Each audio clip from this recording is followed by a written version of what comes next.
Y'all media supports everything that is being said by the Savage section. You know how they be like, yo, we don't double that message. You know what I'm saying? When they be like, we don't sponsor that message. We sponsor all those messages, bro. Anything the Savage section says is right with me, bro.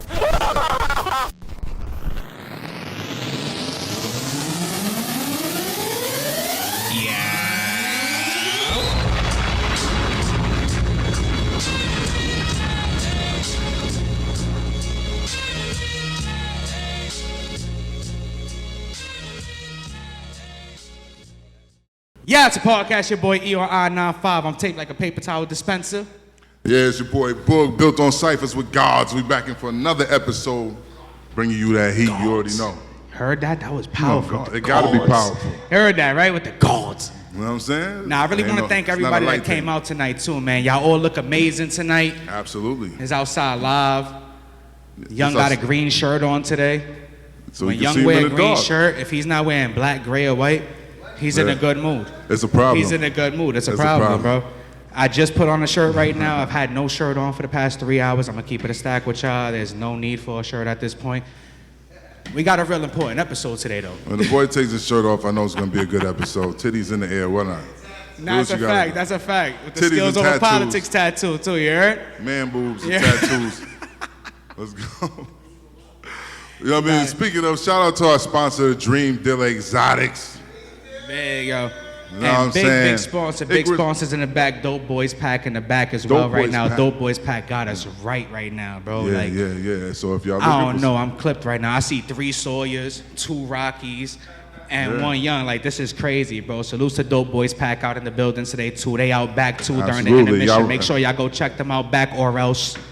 If you're running low, go refill at the Dope Boys Pack in the back. That's a fucking fact. But as for tonight, our podcast tonight, our guest tonight, has been on Love and Hip Hop. Love and Hip Hop. Regular shit. HBO, Entourage. You know what I'm saying? Big deal. Y'all seen Entourage? Yeah. All right. That part. We really got the Yard Father himself. The Bar God. The Yard Father. The Yard Father. The Yard Father him fucking self. Siagon's in the motherfucking building, ladies and gentlemen. Make some noise for Siagon, man. Let's go. Look who Siagon, where'd you get that flow? You better get in there and get that dough. All over the world, God, there's kids that know. You remember in South Click, we did that show. Only had 1 mic, but ripped that up. Only had 1 fight and flipped that mug. Lucky for him, we didn't get that stuff. Cause word to my mom, I with the shit back, bro. Let 'em know. Look who Siagon, where'd you get that flow? You ill when you rhyme simple as tic-tac-toe. You know why I'm rhyming simple as tic-tac-toe? Cause niggas is dumb and that's the shit that blow. Let 'em know. Look who Siagon, where'd you get that flow? Half on the court, yeah nigga, that's what. It's always them same niggas that spit that slum. Get away with the yay, but get that drug. I wanna get high, nigga, forget that hug. You can keep that Dutch, but let that zigzag up. Straight like that, nigga. Let 'em know. Told niggas I was coming. Let 'em know. Partner, let 'em know. I'm the one y'all need to be worried about. Let 'em know. Partner, let 'em know. Yeah, you know we had to stand up and salute the God. Siagon and shit, man. Oh man. Yeah, I don't know if y'all watch podcasts like that, but this is really the flyest dog on the internet right now. This dog right here, different. Bro. Different. This dog got millions of views on him. The dog is fire, bro. She's a very special animal. Word. Very special animal. You know, she helps me. Like before I had her, I used to sleep till like 12 noon, 1 o'clock. Now I gotta wake up and walk her, so, you know. Her name is Shira. Shira, right? Shira? Everybody give it up for Shira. Give it up for Shira. Give it a big Check it out, watch this. Shira, spin around. Come here, spin. Yeah. Spin around. Spin. You want chicken, you better spin. Good girl. Yo, that's dope. Now, how did you get to the point that you got Shira? How did that happen? So I bought another dog for my son. You know, it was Christmas of 2020. I bought another dog for my son, a Shiba Inu, which was a cool dog too. Shiba Inu. Yeah, and you know, his mom just had mad complaints about the dog. Like, yo, the dog the dog broke his leg. The dog sleeps all day. It was 7 weeks old. I'm like, it's a fucking puppy. It's a baby. That's what babies do. They sleep, motherfucker. He's not playful enough. So she just had a million excuses. So I was like, you know what, man, just, give us the time. And then she called me about a week later and was like, you're gonna be mad. I said, what the fuck you mean I'm gonna be mad? So she went and exchanged that dog for Shira, the dog I bought my son. So I was mad. She went straight to the pet shop. She went to the same pet store in Brooklyn and fuck y'all for letting her do that. For real, 'cause I paid $5,000 for the fucking dog. I'm like, yo, what the fuck is? So she got this dog. So my son was like, yeah, I like this dog too, it's cool. So if he was okay with it, I was okay with it. Then a week later, she called me about complaining about this dog. So I said, you know what, I took the dog. And I said I was gonna bring her back. It was a Friday, I'll never forget. It was a Friday, I was gonna bring her back to the pet store. And by Sunday, I fucking was so attached to the dog, I was like, shit. I wasn't even ready to have a dog, but in this 2022, this was Christmas of 2020, and I still got the fucking dog. That's why she with me everywhere. Cause I can't just leave her in the crib, you know what I mean? She chill, man. She cool right now on stage. Like a superstar. That's how she with me all the time. If motherfuckers be thinking I be trying to show out, nah. I just don't have a dog sitter. I don't have a dog sitter, so she gotta come with me. This dog look like a Pokemon, bro. I love this fucking dog. I'm not gonna lie to you. This dog is like a Pokemon, bro. Yeah, I bought it at Math Hoffa shit, expert opinion. That's what I'm and Math saying. Hoffa was like, yo. And my man Gat Murder was like, yo, that dog, cause he walked her. He came back, he was like, yo, don't let this fool you. This dog was wilding without this nigga around. He's like, she only disciplined when he's in the room. She's like, this motherfucker was crossing the street, doing all, not listening. I said, I don't believe you, motherfucker. Nah, prove she it. listened to you out back. Yeah, she I heard listened, you right? out back. Yeah. That dog listen, bro. Yeah, she trained. Look. She know what to do. Sit down. Good girl. That's what I'm talking about. Yo, give it up again for Shira, Give it up one more time for Shira, everybody. One more time. Come on now. I'm about to put her on the She's a mic. She superstar. talks too. Yeah, she talk? She talk too? She could talk, son. Shira, what's up? Yeah.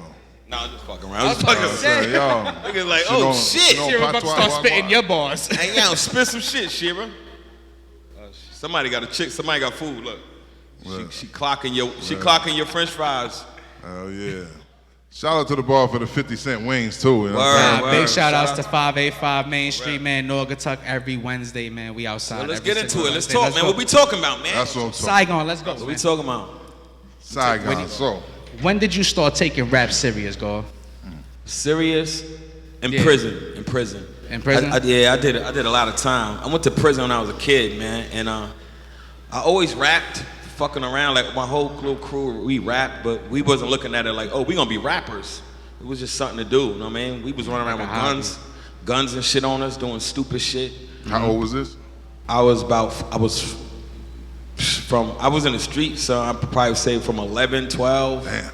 Yeah, I jumped off the porch really early because I had a bunch of older cousins. And for the people that don't know, where you from again? I'm from Brooklyn, but I grew up upstate. I'm originally from Brooklyn. I grew up upstate, Newburgh, Spring Valley, Rockland County. Oh yeah, shout out to said Rockland Newburgh. County From too. That's from my Brownsville. business. He said Newburgh and shake it. Brownsville's what fucked me up. The Ville was fucked me up. It's because all my cousins out there was street dudes. And so, because I ain't have the proper guidance, it was like, oh, take Brian with you. I guess my aunts didn't know what the fuck these kids was into. So they had me tagging along thinking they doing regular little kid shit. And these niggas is robbing the freight trains. These motherfuckers is doing stick-ups, robbing people. We had this thing where we would take kids' chains and we would go up to somebody.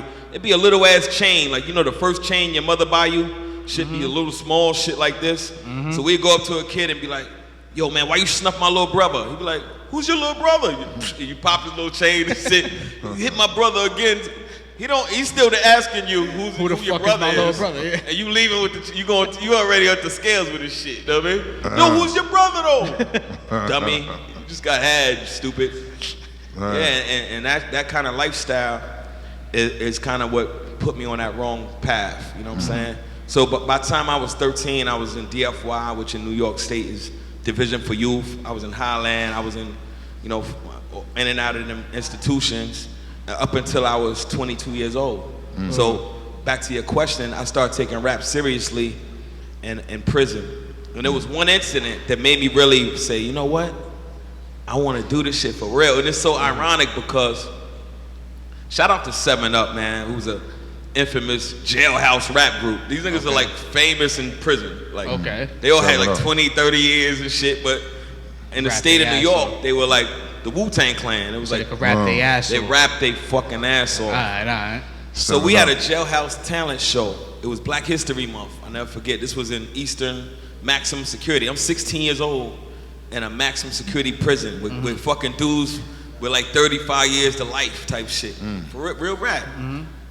So these dudes is on stage rapping. This is the first time I ever seen these motherfuckers or heard of them, and they killing it. So as you know, the little rapper in me starts talking shit. So I'm like, yo, these niggas is aight. You know, I'm hating this shit, but these niggas was dumb nice. But I'm like, they aight. I'm nice though. So some ear hustling ass dudes in front of me, shout out to Rick Martin, who's a legend and shit. Rick Martin was like, oh, you think you better than 7 Up? I'm like, huh? I ain't know the nigga heard me hating this shit. So he was like, wait right here. So he walks over to the stage, he's talking to a motherfucker, like pointing at me. I'm like, what the fuck is this nigga doing, right? Before you know it, they're like, we got one more contestant. So I was like, yo, damn. I don't want to go up, like, I'm not ready to perform in front of the whole fucking jail, because this was Black History Month talent show. Like, in prison, motherfuckers wait all year for that. Because that's the only time you have people able to, you got comedians, you got people who sing and shit, rappers, whatever the fuck you do. It's like, America's Got Talent is like Prison's Got Talent type shit, you know what I'm saying? So I go up there and I'm like, fuck, what could I do? Because these niggas just tore it down. And it was this one shit I used to do when back in DFY. It was some shit like this. I used to be like, to all my niggas in the motherfucking house, let me hear you say, fuck police. Fuck police. To all my bitches in the motherfucking house, let me hear you say, fuck police. Fuck police. I did that shit in a maximum security prison. That was the dumbest mistake. Soon as I did the second hook, like y'all, the curtain started closing and shit. I'm like, what's going on? I'm killing it. Yo, cause the crowd was like, fuck police. I'm like, bro, only thing you heard was on the go back. That means immediately go back to your cell right now. So I see motherfuckers packing up like there was a little jailhouse band. They like, oh, Shorty going to Attica. Oh, they gonna kill Shorty. I'm like, what the fuck? And they like, oh, I feel sorry for Shorty. I'm like, yeah, so I'm sitting there with the dumbass face on. And sure enough, the motherfuckers caught me. I just felt myself get hemmed up. Police beat the shit out of me. And fuck who? Yeah, yo, but it was that moment of seeing the crowd go crazy, that little few seconds was like, I want to do this shit again. You know what I'm saying? I don't want to get beat up behind it, but that was like exhilarating, bro. I was like, shit felt crazy. I'm like, they was like, fuck police. I'm like, and from that moment on, I was like, you know what? When I get out of here, I want to rock stages. That's the most, to me, right? Even more than the studio and creating something that people like is more so seeing a reaction live. And when you could see them, when you could create some art and then go see them react to it live, and the way it affects people was nice. So that's where it started. Sorry for the long answers and shit. Nah, that's... Do all of those. You valid, bro. It's your world today, bro. This is Siagon Day outside today, bro. If y'all haven't learned today, it's on the fucking calendar. Nah, thank y'all, man. Thank y'all. It's funny because just last week, you know, I've been met them doing I-95 and shit. Yeah, bars on I-95, skills over politics. That means bring your pen game, not your name. You know the fucking vibe. Yeah, that was one of the places I was nervous to rap. I'm like, damn, I never get nervous to rap. Man. Cause niggas, I went up there and I rapped. Yeah, I was fucking nervous. You couldn't tell? I mean, I'm just saying. I was like, yo.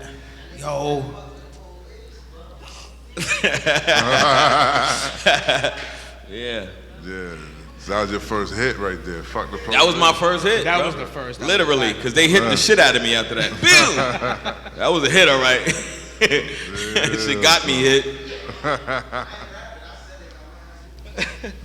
So all right, so you leave, right? You come you're home. 22. What's your first? What's your first move? So now you know, boom, like everybody can actually listen to you. You could rap. What's your first move when you come home? Like first move I did when I got home. I don't know. A lot of y'all look young in here, but there was a record label when I was growing up. I'm older than I look, a lot older than I look. So back in the days, there was a record label called Loud Records, which signed Wu-Tang, Mobb Deep. Who else was over there? Raekwon. It was a lot of groups, Cellar Dwellers and shit. So there was 2 A&Rs they had. These niggas was like, back then A&Rs were like celebrities and shit, because you knew they had the power to give you a record deal. So anybody who rapped wanted to know A&Rs. So there was Matt Life, the guy named Matt Life, and a guy named Scott Free. You know, Matty C. When Biggie be saying peace to Mateo, he's talking about Matty C. When he said Matty broke the neck of your coke connect, he's talking about Matty C, because Matty C is the one who put him in Unsigned Hype. You know what I'm saying? When Biggie was in Unsigned, that's how. I'm going back that far. Yeah, I'm an old nigga. I'm an old ass young nigga. Yeah, I ain't know that. That's right there. So I met a guy in prison who knew somebody who knew them. So they was like, yo, we thought we was on because we knew them, because he knew them. So I thought just because in prison that's why they call me the Yard Father. It's because in the yard, I was always the nicest rapper in the yard. Right. Everybody be like, you Jamaican? The yard, like, Yardy, yard. I'm like, no, nigga, the yard, jail yard. That's what I first thought when I first heard it. I was like, nah, he go off. And plus that scene, come again. Niggas is like, this nigga gotta be Jamaican. But now, the Yard Father was the prison yard. And so when I get home and I know this guy knows Matt Life and Scott Free, who was signing Wu-Tang, signing all the dope niggas, I'm like, in my mind, I'm like, as soon as they hear me, I'm getting a record deal. It's over. I'm like, as soon as they hear me.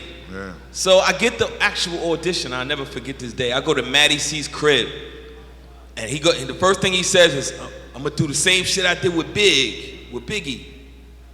So I'm like, damn, is that a good thing or not? He was like, I just kept switching up instrumentals, and he was just rocking. Now, mind you, every rap I ever wrote before that was to this. The Fuck the Police beat. So I got a million raps, but they all same tempo, same beat. This motherfucker started throwing on shit that was like 130 beats per minute, like salsa music. And I'm like trying to rap to that shit, and I'm mumbling, and I'm still. And I could tell by his face, like, this nigga's trash, because I couldn't keep up with the different tempos. I only sounded good over that tempo. So then, you know, he ain't say it in my face, but we left there knowing we ain't leave a good impression.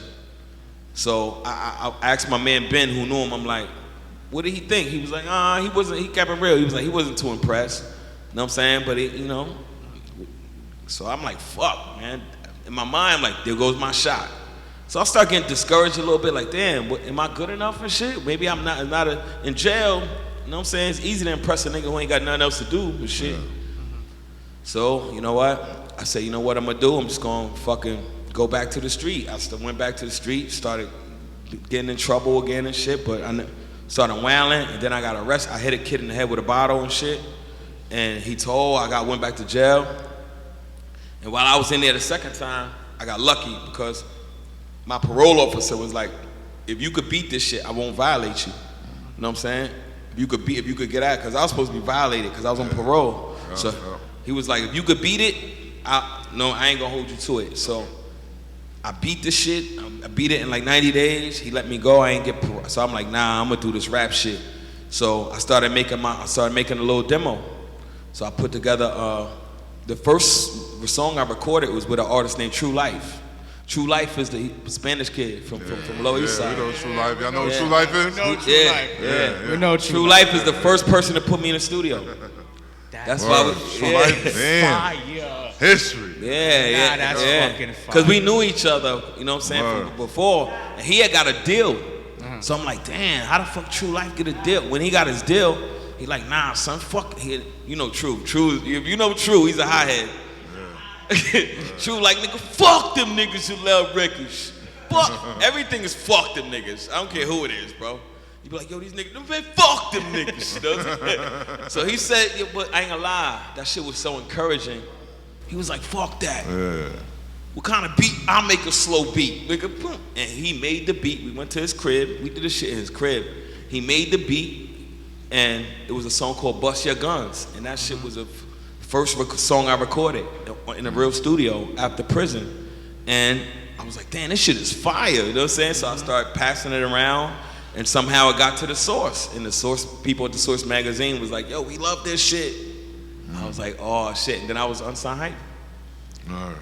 And from there, people start calling me, but every label after that told me I was trash still. Like, I went to Def Jam, they was like, this shit is trash. I went to Atlantic, who you shopped it around to after that? Like, I shopped it to I made a little 4 or 5 song demo, and I shopped it to every label, and every label passed on me. Every label. What year was this in? This was 2001. So every label was like, this nigga's whack, you know what I'm saying? Nobody want to hear this jail shit. Because I had a lot of big words and shit. I was using big words that niggas ain't understand. Because in jail, you could take 1 month writing 1 verse because you ain't got shit else to do, you know what I'm saying? So a lot of that shit was going over people's heads. Like, hip-hop niggas loved it, but A&Rs was looking for a hit. It was like, where's the hit record? Where's the hit record? Especially in 2001. Especially back then when everything was shit going on. There wasn't really no internet. The internet wasn't here yet like that. R&B hook, all that kind of shit. Kind of they wanted it. Make it happen. And plus, that nigga 50 Cent was coming up. The nigga Curtis Jackson was bubbling in the underground. So everybody was like, "Yo, this nigga 50 Cent is coming." Everybody was like, you know what I'm saying? So what I did was I got smart. It was 50 Cent that made me say, let me rethink my strategy.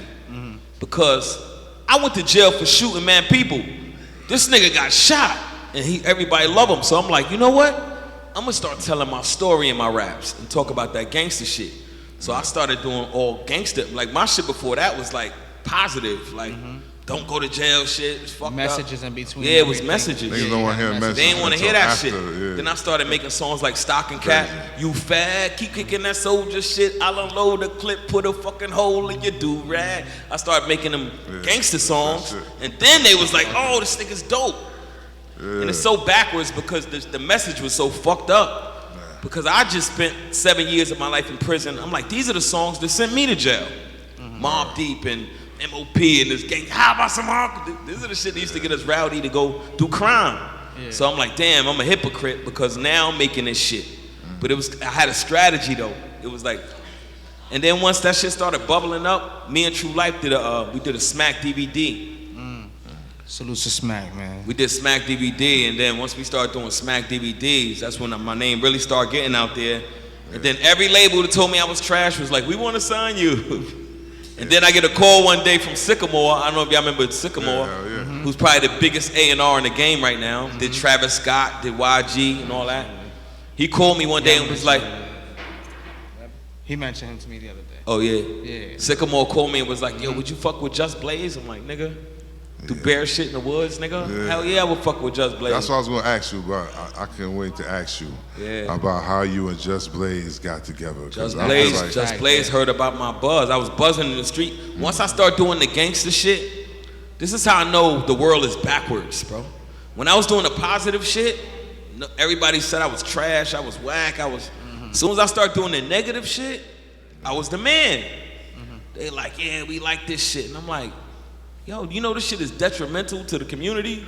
Fuck that. And it was the suits who don't look like us who really was pushing that shit. And that's what made it even worse.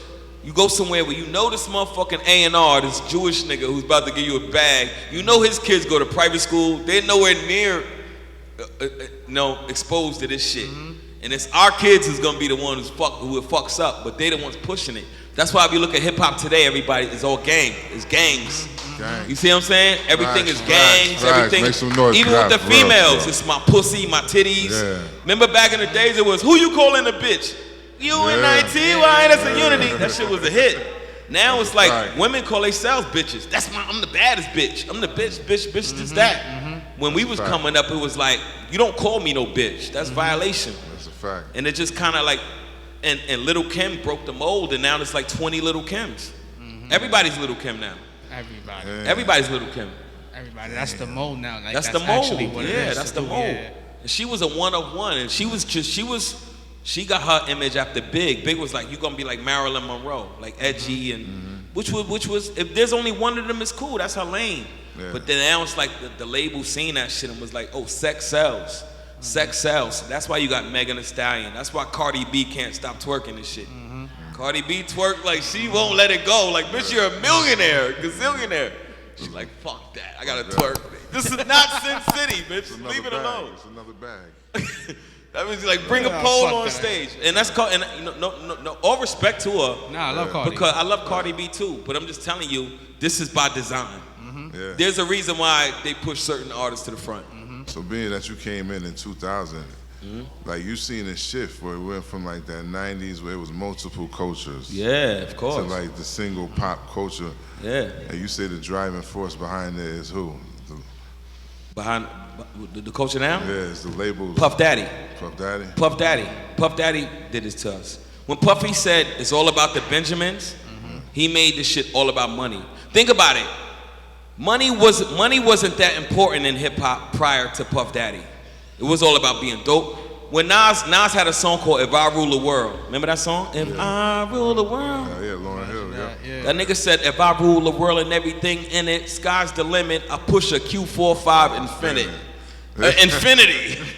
That was good enough. You know what I'm saying?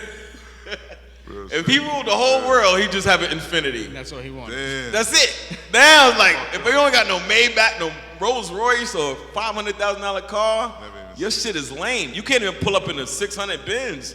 They're like, nigga, that ain't no Rolls Royce. That ain't no Wraith. And you're like, why the fuck do I need a Wraith for? Nigga, you gotta fit in. I need a $500,000 car to be, yeah, motherfucker. All that. So Yeah, you need 20 chains. Everybody look like Slick Rick. Remember that was Slick Rick shit with the 100 chains? Every rapper has 30 million chains, bro. It's like monkey see, monkey do. And that's taken away from the artistic aspect of the game. One guy come out and pop, and then 1,000 motherfuckers emulate that one person. You see what I'm saying? That's why you gotta everybody say auto-tune. T-Pain came out with auto-tune. How many niggas use auto-tune now? Everybody. Even rappers. And then they even said death or auto-tune. They try to get rid of it. Niggas is like, this shit is here to stay, son. Nah, that's just the fact. Even Hope couldn't get rid of that shit. Kill hip hop. Yeah, that shit. It goes to it's to the point I go to a studio now where an engineer don't know me. They put on the auto-tune without me asking for the shit. Some bullshit. I be like, yo, what the why my voice sound like that? They're like, you don't want no auto-tune? I'm like, nah, bro. I like the sound of my voice and shit. But they put auto-tune you and shit without asking for it. And what's your actual process when you go in and make a song, like an actual feature? If somebody called you right now, needed a feature from you? It depends on the mood and on the record. It depends on the record, you know what I'm saying? Because I feel like that's why I don't put out a lot of music. I've been in this shit 20 years. I only dropped 6 projects. People don't realize that. Like, as popular as I became, that was off 6 projects. And I believe quality is way more important than quantity. Absolutely. You know what I'm saying? Absolutely. But in this day and age, that shit, no way. If you look at Chris Brown's album, right? Chris Brown's album came out 2 weeks ago. I heard somebody was like, this shit old. Yeah. I said, damn, is it old in 2 weeks? It got 24 songs on it. That's all it takes. This shit is old already? That's all it takes. They waiting for the next one already. That's it, bro. Damn, shit don't have no shelf life. That anymore, shit, and no shelf life, no nothing. It's like, but everything's instant. Instagram, Instacart, instant.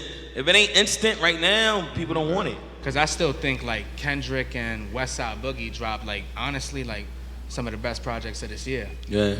They were talked about for the first week. That's it. Outside of that, you get a week. Like died down. That's why, if you notice, a lot of artists do more antics than the music now. They want to go on social media and act a fool and do dumb shit. Look what Blueface is doing with the bitch with one tooth. You know what I mean? He be like, yo, my bitch lost her tooth, so she acting funny, she got a new one, and now she acting crazy. I should knock the other tooth out. This is the antics. This is what you gotta do to be relevant nowadays. You gotta act like a fucking idiot. Nice. Yeah. You have to. And when you start seeing popular motherfuckers do it, like where you feel like you gotta do this shit to be relevant. I hate that word relevant. Like, what makes a person irrelevant? If they're not on a fucking Instagram feed, you're irrelevant. Yeah, right. That's why social media is fucking us up. Yeah. We haven't even understood the long-term effects of social media yet. Not even close. Especially with young people. Because when I was growing up, you just wanted to be validated by the cool kids at the lunch table. Yeah. Now these kids want to be validated by strangers they'll never meet. They care about likes from motherfuckers in other countries and other. They don't even fucking know. Yeah, they don't even know. They'll never meet, and they feel like if I don't get a lot of likes, I'm lesser. You know what I'm saying? And because they look at celebrities' lives or other people's lives, not realizing this person's only showing you their highlights of their life. They're not showing you the lows. They're not gonna post when they crying and when they sad or when real shit that happens. They just show you the highlights. So a motherfucker will look at it and be like, damn, this nigga life is great. Look how great his life is. And because they're not showing you, you know what I'm saying? You know what I'm saying? And then it fucks up us that we feel like. Some of these niggas get so depressed because they don't look a certain way to the point where they fucking commit suicide. That's how deep that shit is. They commit suicide because cyberbullying. Like, log off, motherfucker. Like, how do you get cyberbullied? Yeah. Bully, when we would grow up, we had black eyes. We came up like, yo, the bully, the gooch got me. Yeah, he come on fucked up. Now bullying, this nigga called me a name on Instagram. Fuck that. And it's fucking up our kids. The thing about it is like our elders don't speak up. Because if you speak up, they call you crazy, they call you, yo, listen, you old, you're a dinosaur, you're not up on what's happening, you're doing the goals. And the shit don't even make sense. Don't make sense. So these young boys right now, looking to get in the game right now, what are they facing? Trying to get in the rap. Trying to get in the rap game. It's called a rap game for a reason. It's a game. It's actually a real game. You know what I'm saying? So if you want to be a part of the game, you gotta ask yourself, what role do I want to play in this game? What do I want to be in this game? Do I want to be a coach? Do I want to be a MVP? Do I want to be on the bench? Because it's a game. So you gotta ask yourself what you want out of this shit first. First thing I ask an artist, when I meet artists, well, what do you want out of this? And usually it's, I want to be money, I want to be lit. Like there's 10 million ways to make money. You know what I'm saying? A lot of them just want to be popular. They want to be famed. And if you ask any famous person, fame and popularity is two different things. You know what I mean? I never got famous. I got popular. I was at one point I was very popular. Fame, but I knew real famous people, and they feel like prisoners in their own skin. They can't they can't go to the supermarket without people following them. They can't go in public. They can't do shit. Now that everybody's got a phone, now you gotta do a photo shoot for niggas every time you step out. On the walkthrough. Yeah. Now if you don't take pictures with niggas, you's an asshole. Yo, I asked nigga for a picture. Now they going to their page talking shit about you. Tagging you in it so you see it and shit. Yo, this nigga's a straight dickhead, son. Asked nigga for a picture. I should have snuffed that nigga, son. Now you looking at this shit like, damn, son. My daughter was late for school and shit. It wasn't even like that. Like my daughter was late for school. I'm trying to get my daughter on the school bus. And I got that being popular. So when you famous, I seen some shit where Kanye said that's why he wears the mask.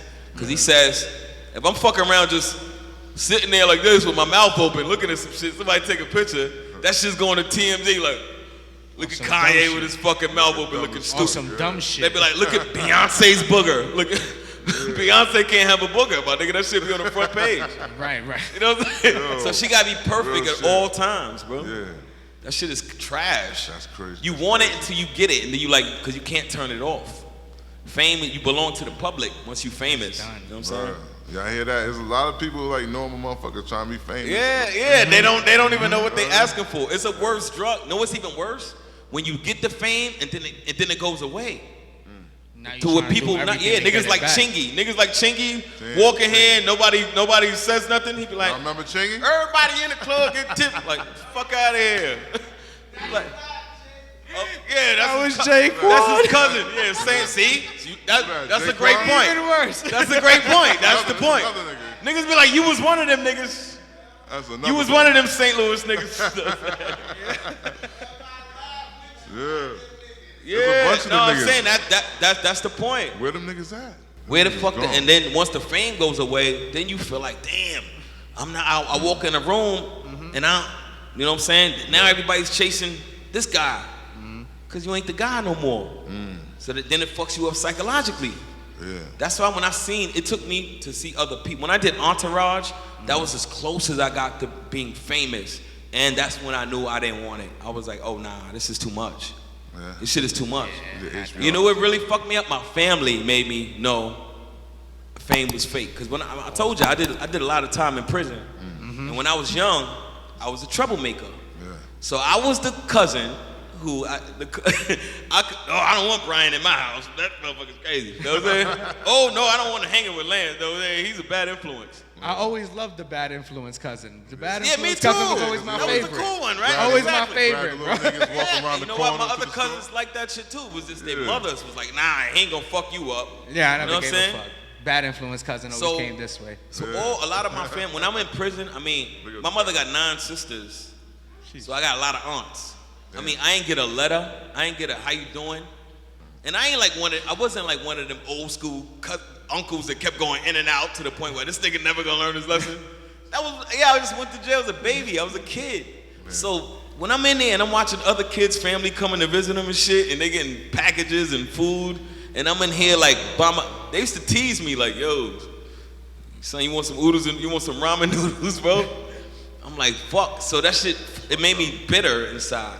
But when I came home, right, and then I got on TV, I hate to say this, but my same family member, I go to their house, they start cooking. Like, oh, you hungry? Start cooking and shit, you know what I'm saying? I knew my uncle, you my favorite nephew. I was like, motherfucker, I was in jail for 7 years, you ain't write me a letter. Yeah, after that, that's when I was like, this shit is fake, bro. All this shit is smoke and mirrors. Some bullshit. Even with my own fans, so I'm like, the girls who shitted on me in school, oh, I always thought you was cute. I'm like, bitch, I wrote you 10 letters. I just ain't say Circle nothing. yes or no. You circle no every fucking time. I asked you out 300 times, bitch. Now you want to get out with me? Like, I fucked them, don't get it wrong. Yeah. I took the pussy. But then I was like, bitch, you using going back for the rough back. You say as you should? Yeah, we're gonna use each other now. At this point, you're using me, and I'm using you. So I didn't feel bad about it. I'm like, yeah, come on, man. Because now you, I feel like you think I'm stupid. You know what I'm saying? Like, word, you always liked me. I always liked you. I just didn't know how to tell you. So every time I wrote you, when you go out with me, circle yes or no, and you circle no. You ain't know how to tell me yes. Yeah, you didn't know how to say yes. Yeah. All right. With the straight face too. Hurry up. Hurry up. Let's get it over with. The TV. Yeah, it's crazy. It was me on the television. That's it.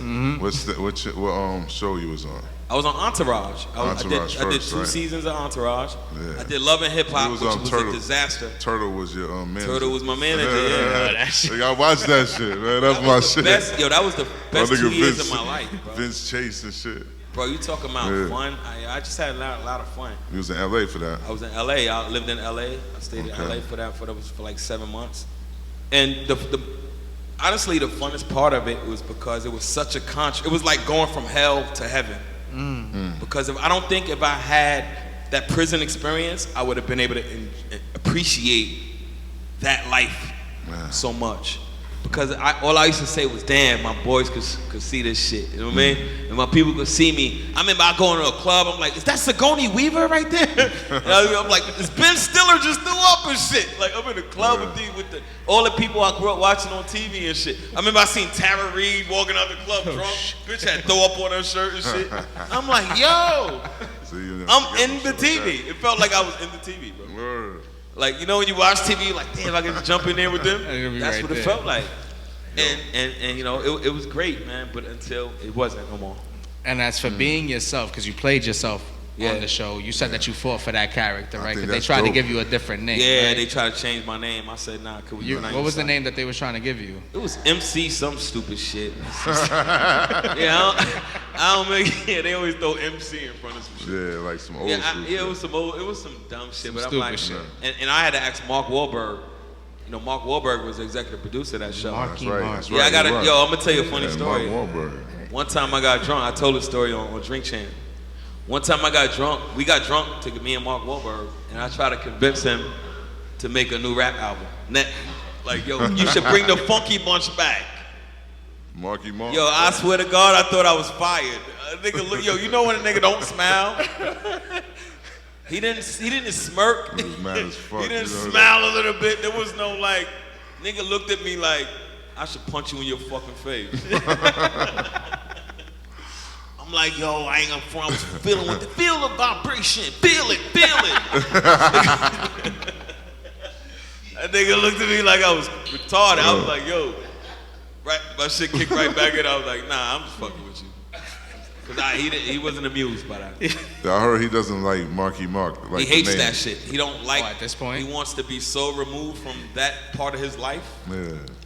And I didn't know that until niggas told me later on. Like, son, that was the absolute wrong shit to say to him. Oh, so you thought you was really just chopping up on some regular shit? It's like, I'm a rapper. I thought I was. I thought like, fuck it. You know, it's hard. It's very seldom you get a chance to. Let me make some conversation. That's like the third shit I said to him too. He didn't like it. Vibration remix and shit. Yeah. And what was the toughest scene you had to actually shoot on Entourage? Like, as yourself, like, what's the toughest scene that you may have had to shoot a few times? The toughest scene is when we hung Johnny Drama off the balcony. Okay. Remember when Johnny Drama? Yeah. When Turtle and them found me when I duped Turtle for the deal? Yeah. Because I couldn't have a straight face. Because the shit was too funny. I'm like, that shit crazy. He's a funny motherfucker. Like Kevin Dillon, who played Johnny Drama. You just gotta laugh. So you trying to have a straight face while this nigga sitting there like, cause dude called him a cracker. He's like, yo, dude called him a cracker. He said, who you calling cracker? You know what I'm saying? So the way he said it, I'm like, damn. I'm trying to keep a straight face and shit. So I would laugh and they'd be like, come on, Siagon, man, you can't. I'm like, all right, I got it this time. And we'll do the same shit again. I'll laugh again, like. So now I'm trying to, they like, yo, you can't turn your face because niggas can tell you turn it away. So I'm trying to laugh like this and shit. And then so it took me about 7-8 takes to get that shit. Damn. And y'all really hung the nigga off the balcony? Yeah, but they had like if he fell, he'd have been alright. They had like a whole damn cushion. Yeah, he'd have been alright.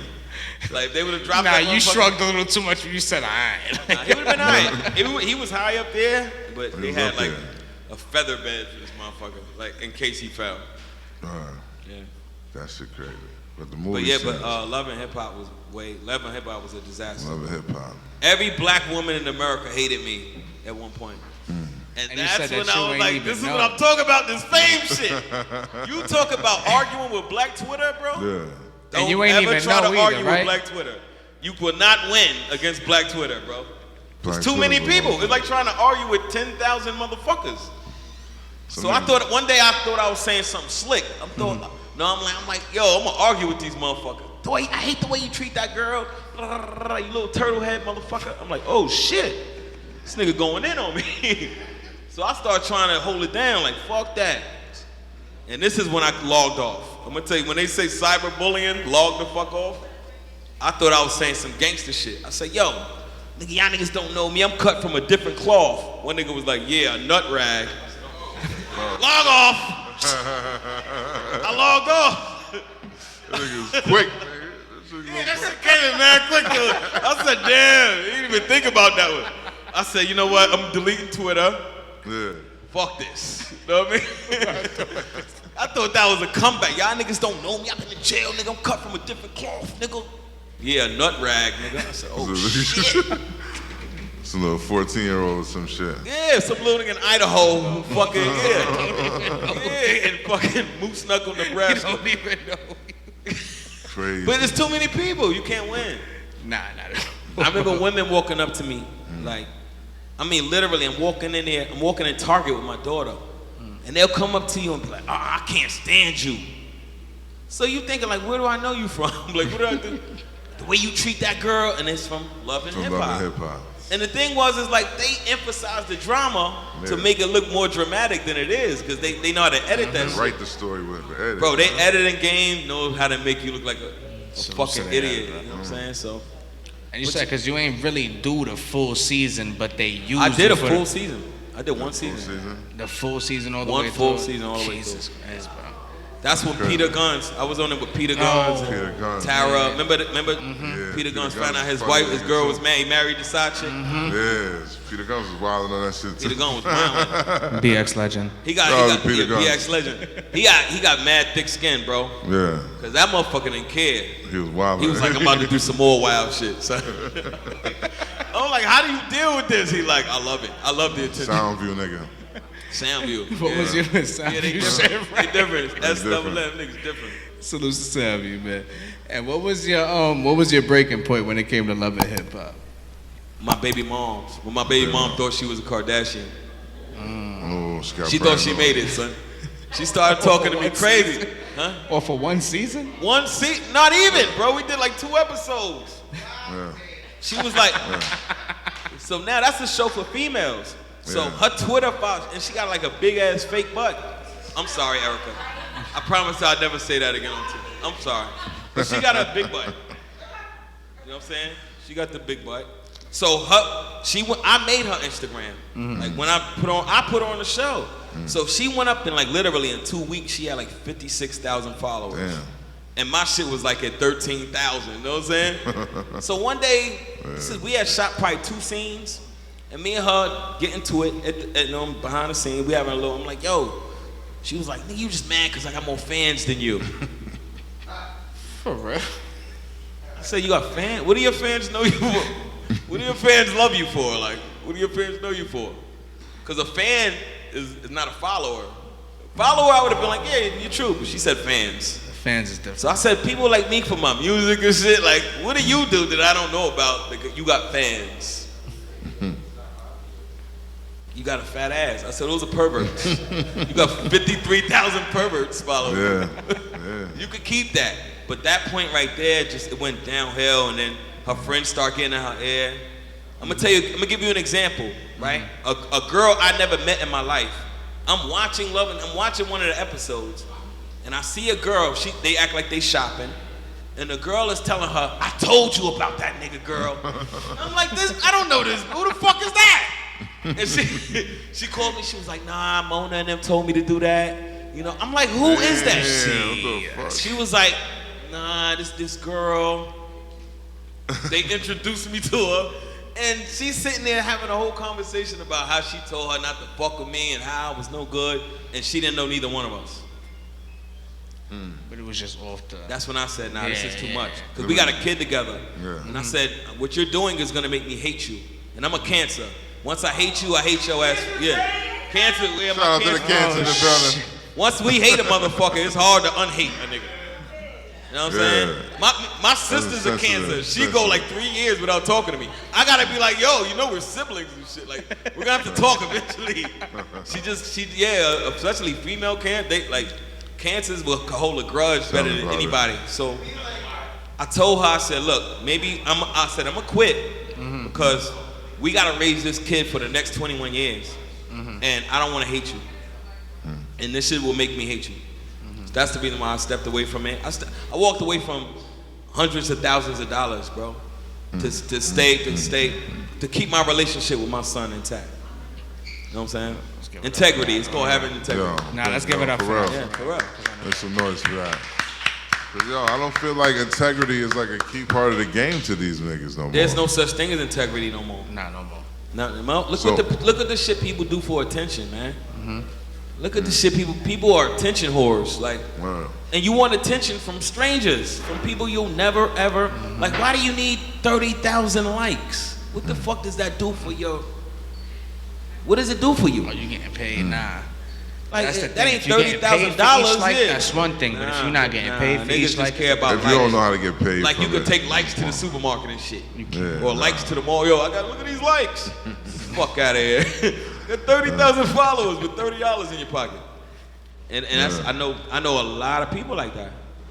You know what I'm saying? And they validate it because, and think about it. Like you ever learn the history behind the owners of Instagram? And owners of Twitter and even Mark Zuckerberg, they're in their 40s.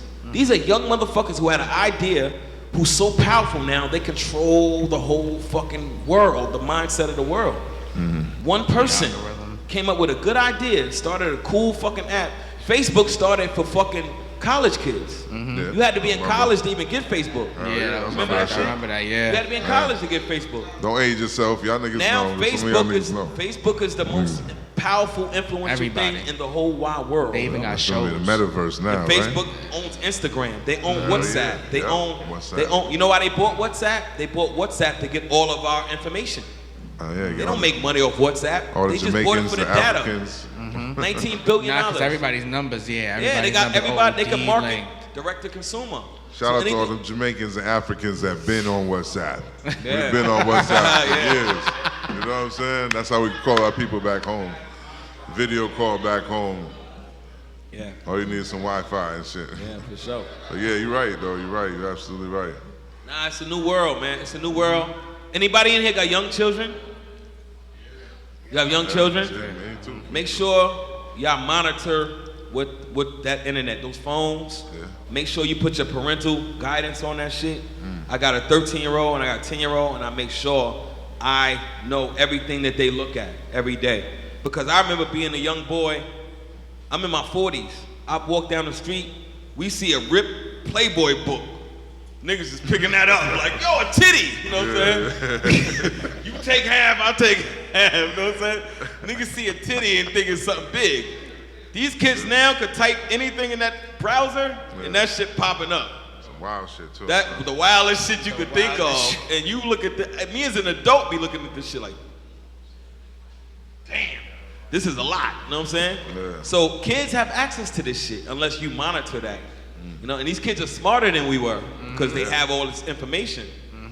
We had an encyclopedia. These niggas got Wikipedia. They just type. We had to go sit. If you ain't like reading, we had you wasn't the beginning of the internet. Yeah. They're at a point that Our they know almanac is everything. Google. They got Google. We had to go get an almanac and figure out shit. You don't These get another one till motherfuckers just next type year. it in and it pops up. So they way smarter. They're more advanced than we were. So we have to be on top of them because if not, your kid could be into some shit you have no idea they into. Well, And then it'd be too late before you realize it.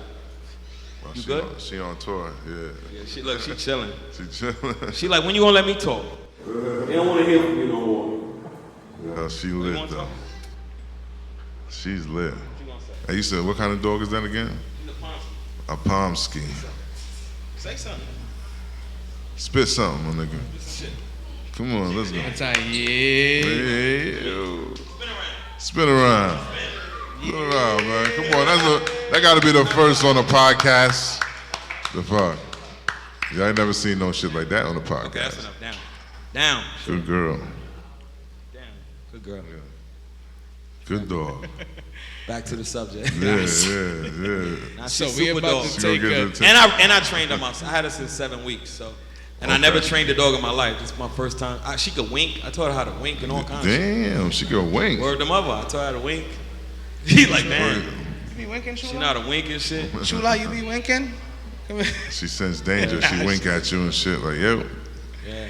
Nah, so look, so we about to take an intermission, right? So right before we I'm gonna ask you a question. Okay. I'm gonna need the answer when we get back though. Okay. So before we go with this question, you can answer. DC or Marvel? Say that again. DC or Marvel? DC or Marvel? I wouldn't know the difference. You wouldn't know the difference? I bet. Whoever Wolverine is at. Remember Wolverine? That's my Wolverine is the tie between Wolverine and the Hulk. Yeah, I like the Hulk and Wolverine. Those Hulk are like and two Wolverine. my favorite heroes. Yeah. So boom. So when we get back, you So gonna you get a play Marvel vs. contract from Capcom. one of them. Who you gonna work for? Like which one are you gonna actually be? What superhero would you want to be in a movie? What superpower would you want to have? I think I would want. Nah. You got the intermission to think about. You got the. Yeah, when we get back from this commercial message. Ladies and gentlemen, boy, on I-95, Boog in the Boog, building. you know We that. got Siagon outside the yard, Legendary father, man. Saigon We're yard. gonna be outside, man. Dope Boys Pack But is it's the first in time- the back right now, too, bro. If y'all need anything at all, bro, from the pre-rolls to the edibles to the oils, man, All that. Dope Can I Boys say Pack one- is out back right now. Can I say man. one thing before the intermission? Of course. I want to thank all y'all who came out here. This is the first time I ever did a podcast with an audience. I was telling them, and this is cool, man. Yeah. Welcome to the gang. I see why people go on podcast tours now. You see? This is cool. And this will always be your podcast. It's a vibe, man. Keep growing, man. Keep growing this shit. Tell a friend and tell a friend, man, because I'm sure they're gonna have way bigger guests than me. Hopefully people see me up here and be like, oh shit, Sagini came, and then bigger guests because we all gotta help each other grow, man. And that's how shit works. I appreciate that, man. Appreciate you, bro. You already know. Yo, man, one more time. We'll be back in about 10, 15 minutes, man. Get y'all wings, get y'all drinks, get everything. Once again, Dope Boys Pack in the back. Siagon and the dog is out back, too. Hey, yo, hold on. Tip your bartenders. Tip your bartenders. Absolutely, tip your Yo, bartenders. Mike got a microphone It's like too? I love that shit. 100,000 flavors of wings out there. So, you know what I'm saying? Get your wings, your wine, your weed, whatever the fuck you want. Let's get lit, let's get lit, let's get litty. Let's get lit, let's get lit, let's get litty. Let's get lit, let's get lit, let's get lit, let's get lit, let's get lit. All right, y'all. If y'all been here, y'all know what we're about to get back into. If you just joining us, we jumping into the second half of Y'all It's a Podcast Live with your host, E on the I-95. Boom! And our very special guest, Siagon, the Yard God. Give it up for Y'all It's a Podcast. Let's get back to it. Talk some more shit. Even though nobody rolled up, man, I thought niggas supposed to give me something to smell. Yo, somebody was supposed to have something rolled up or something. You can't smoke? Right there, that's what Yeah, you can smoke. You can smoke up here? Yeah, Damn, son, y'all been holding out. Connecticut, hold on. Y'all been, it's legal in Connecticut. How old is your child, by the way? 12 and 3? God bless you. Boy and a girl? Two girls? Oh, wow. So you know what you up against. Yeah, me too. I got 2 girls too, and a boy. Yeah, man, beautiful thing though. Wow. Yeah. So you let me hit that what shit. You think about, I'm about to say, I know you smoke. I really don't smoke like that. Nah? Nah, I don't. Okay. I talk, but you thought I was talking a lot before? Go over. I hit this shit. I'm like, yeah. It's a Saigon day. That's a good thing. It's Saigon day, man. Get it off your chest. And then Mos Def hit me with the bottle and shit. And then when I punched Prodigy, rest in peace, Prodigy. Rest in peace. That was- Absolutely. That was some shit that happened in my career that I regret. Having a fight with my heroes. I had a fight with a lot of my rap heroes and shit. Where's the feedback now? Shit was Turn down the dead mic last a time. little bit. Yeah. All right. Everybody coming back. Y'all got your wings? The Y'all wings put y'all and order things in? you sing about, bring them out. Yeah. You know what I'm saying? The wings and things you sing about, bring them out. Bring them out. They ain't got wings here. They got wangs. Damn. 50 Cent, those is wangs. Them fuck shits is is that? blazing. Young, what is Oh, it? yeah, that's some. What is that? What flavor is that, bro? Shit. It's a He what? said it's Run So G. Oh, Run see, Soul G. yeah. Bust Big some boy, lungs. it's big boy weed. Son. Yeah. It's not for this is not for kids, man. Lung buster, lung buster. It's not for kids. This is for grown ass men. So Man. tell me, you kind of got started on your biggest regrets. What is really your biggest regrets outside of that in hip hop itself? I got a lot of regrets, man. And I mean, outside of life. I mean, in the business. Number one, my biggest regret is when I got my record deal. I was so hard headed, and it kind of put not a strain because me and Just Blaze to this day, man, I would jump in front of a fucking bullet for Just Blaze to this day. Big salutes to Just Blaze. A lot of too, people, man. super producer Just Blaze, man, one of the Legend. one of the best ever. Yes. There's a DJ here, right? There's a DJ up top right DJ. there. All I nice, wish we had all time. nice in If the we had building. time, I'd be like, give him a little medley of some of the hits. Just Blaze, like Just Blaze is one of the best producers ever to ever be in the sport. And yeah. Absolutely. Yeah. He's like, I want to do it. I'm gonna start with girls. DJ Itchy, yeah? Like, and so That blueprint. Just me and blueprint. him, like, I was so hard headed, and he was trying to school me because he sold 100 million records before he even met me. He was trying to school me on, sometimes you got to play the game. This shit is like I was saying earlier. This shit is a game. You got to play the game. You know what I'm saying? So I was so hard-headed and stuck in my ways. I'm like, fuck that. I want to do the shit my way. So I was watching, it's funny, I was watching, speaking of expert opinion, I was watching Method Man on there 2 days ago. And Method Man said something and it made me be like, oh shit, he's not lying. He's 1,000,000% correct. He said, if you sign to a record company, because they come and give you records and be like, yo, rap to this, do this song. And a lot of the times they don't be the shit you want to do. He said, if they give you a record and you tell them, nah, I don't want to do that. I want to do the shit I want to do. If they let you do the shit you want to do, they not fucking with you ever again. And that's what happened with me. And like my first single was with Trey Songz, which I used to be proud of until I'm reading all this shit about. I hope it ain't true, but like I did a song called Pain in My Life. So much pain in my life with me and Trey Songz. I remember that, You remember that song? Yeah. Salute. So that song was about a young girl like who was young Felicia was only 4 when she learned how to ride a bike. Now she 14 riding every time. It was about real problems and shit. So the label, like going back to what I said about the label, they thought me and Trey Songz was gonna go in there and be like, ooh girl, you thirsty. Like I'm like, I'm not doing that shit. And when I brought them Pain in My Life and they played it in a meeting, I could see in everybody's face there was not a speckle of enthusiasm. Except for me. I'm the only one like, everybody else is. So I'm like, so they like, you think about doing something else? I'm like, nah, this is it. That's the one. This the one. Trust me. This the one. When it came time to shoot the video, they gave me like, and back now this would be great, but back then this was an insult. They gave me like a $20,000 video budget. And I'm like, bro, how the fuck y'all give me an $800,000 deal and give me a $20,000 video? And I knew something wasn't right. I'm like, and then it goes back to what Method Man said, they not fucking with you. So that was the first and last single I put out with Atlantic Records. You know what I'm saying? Because they was like, oh, this motherfucker want to talk about real issues in this community. Oh, you want to be Martin Luther King, motherfucker? And so Julie Greenwald, who's a very, very important person in the music business, she came to me one day. She said, Siagon, I like you. I'm not going to lie. I like you. You know, I think you have a bright future. She said, but I'm going to keep it real with you. She said, now this is a woman who did Def Jam. She did when Jay was there and Ja Rule was there and Method Man and DMX when Def Jam was killing shit. You know what I'm saying? She said, listen, you got to give me my 3 singles to sell the album, and then you could, this is the way she worded it, I'll never forget.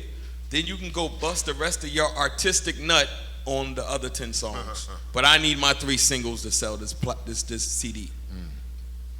Meaning, I need you to do 3 of them bullshit songs. Bullshit, radio, Diddy. And then whatever else is on the album, whatever they discover, the B-sides and the shit nobody hears, you could talk about Young Felicia and all that shit. And I was like, that's when I just knew everything was gonna go bad. And from that point on, I was like, I told Josh, I said, I don't wanna be on Atlantic. And the reason why he said, I told you, because when I got with Just Blaze, I didn't have a deal. Atlantic Records was the first person to offer me a deal. And because I had got turned down by every label before, including Atlantic Records, I thought, this has gotta be it. He was like, nah, wait, bro, chill, relax. Yeah. Let's get hot, let's keep going, doing what you've been doing. And then you, nah, son. So he's like, yo, I'm gonna let you, that's being hard-headed, being stupid. I didn't listen to him.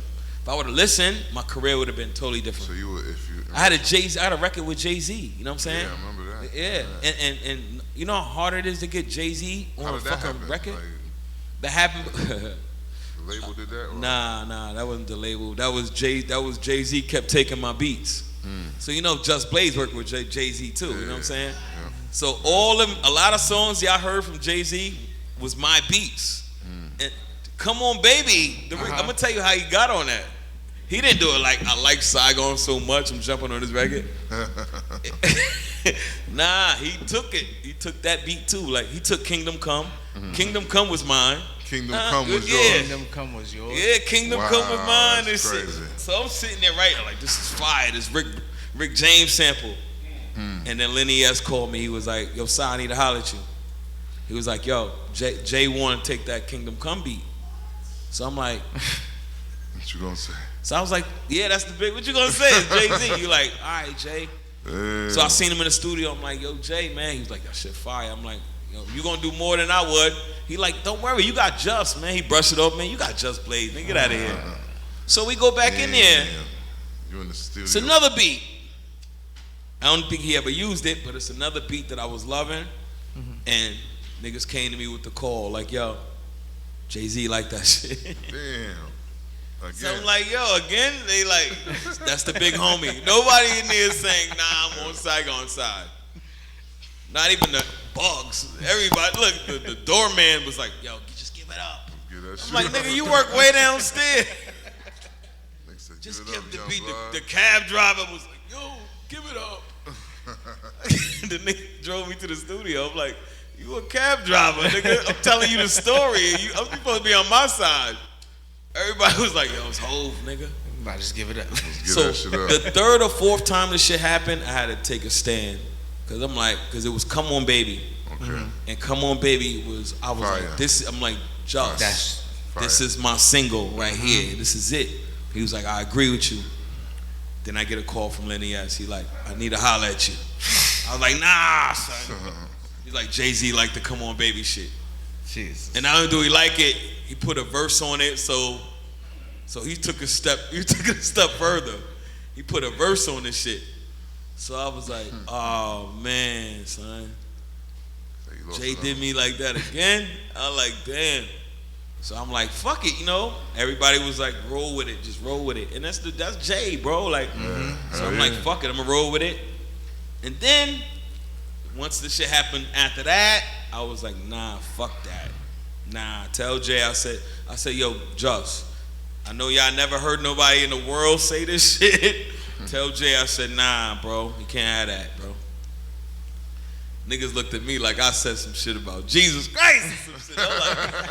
I'm like, yo, niggas looking at me like, what? I was like, nah, man, because I'm never going to make an album, bro. I'm trying to make an album and shit, you know what I mean? I got some shit that I like, but every time I got a hammer, Jay comes and takes it.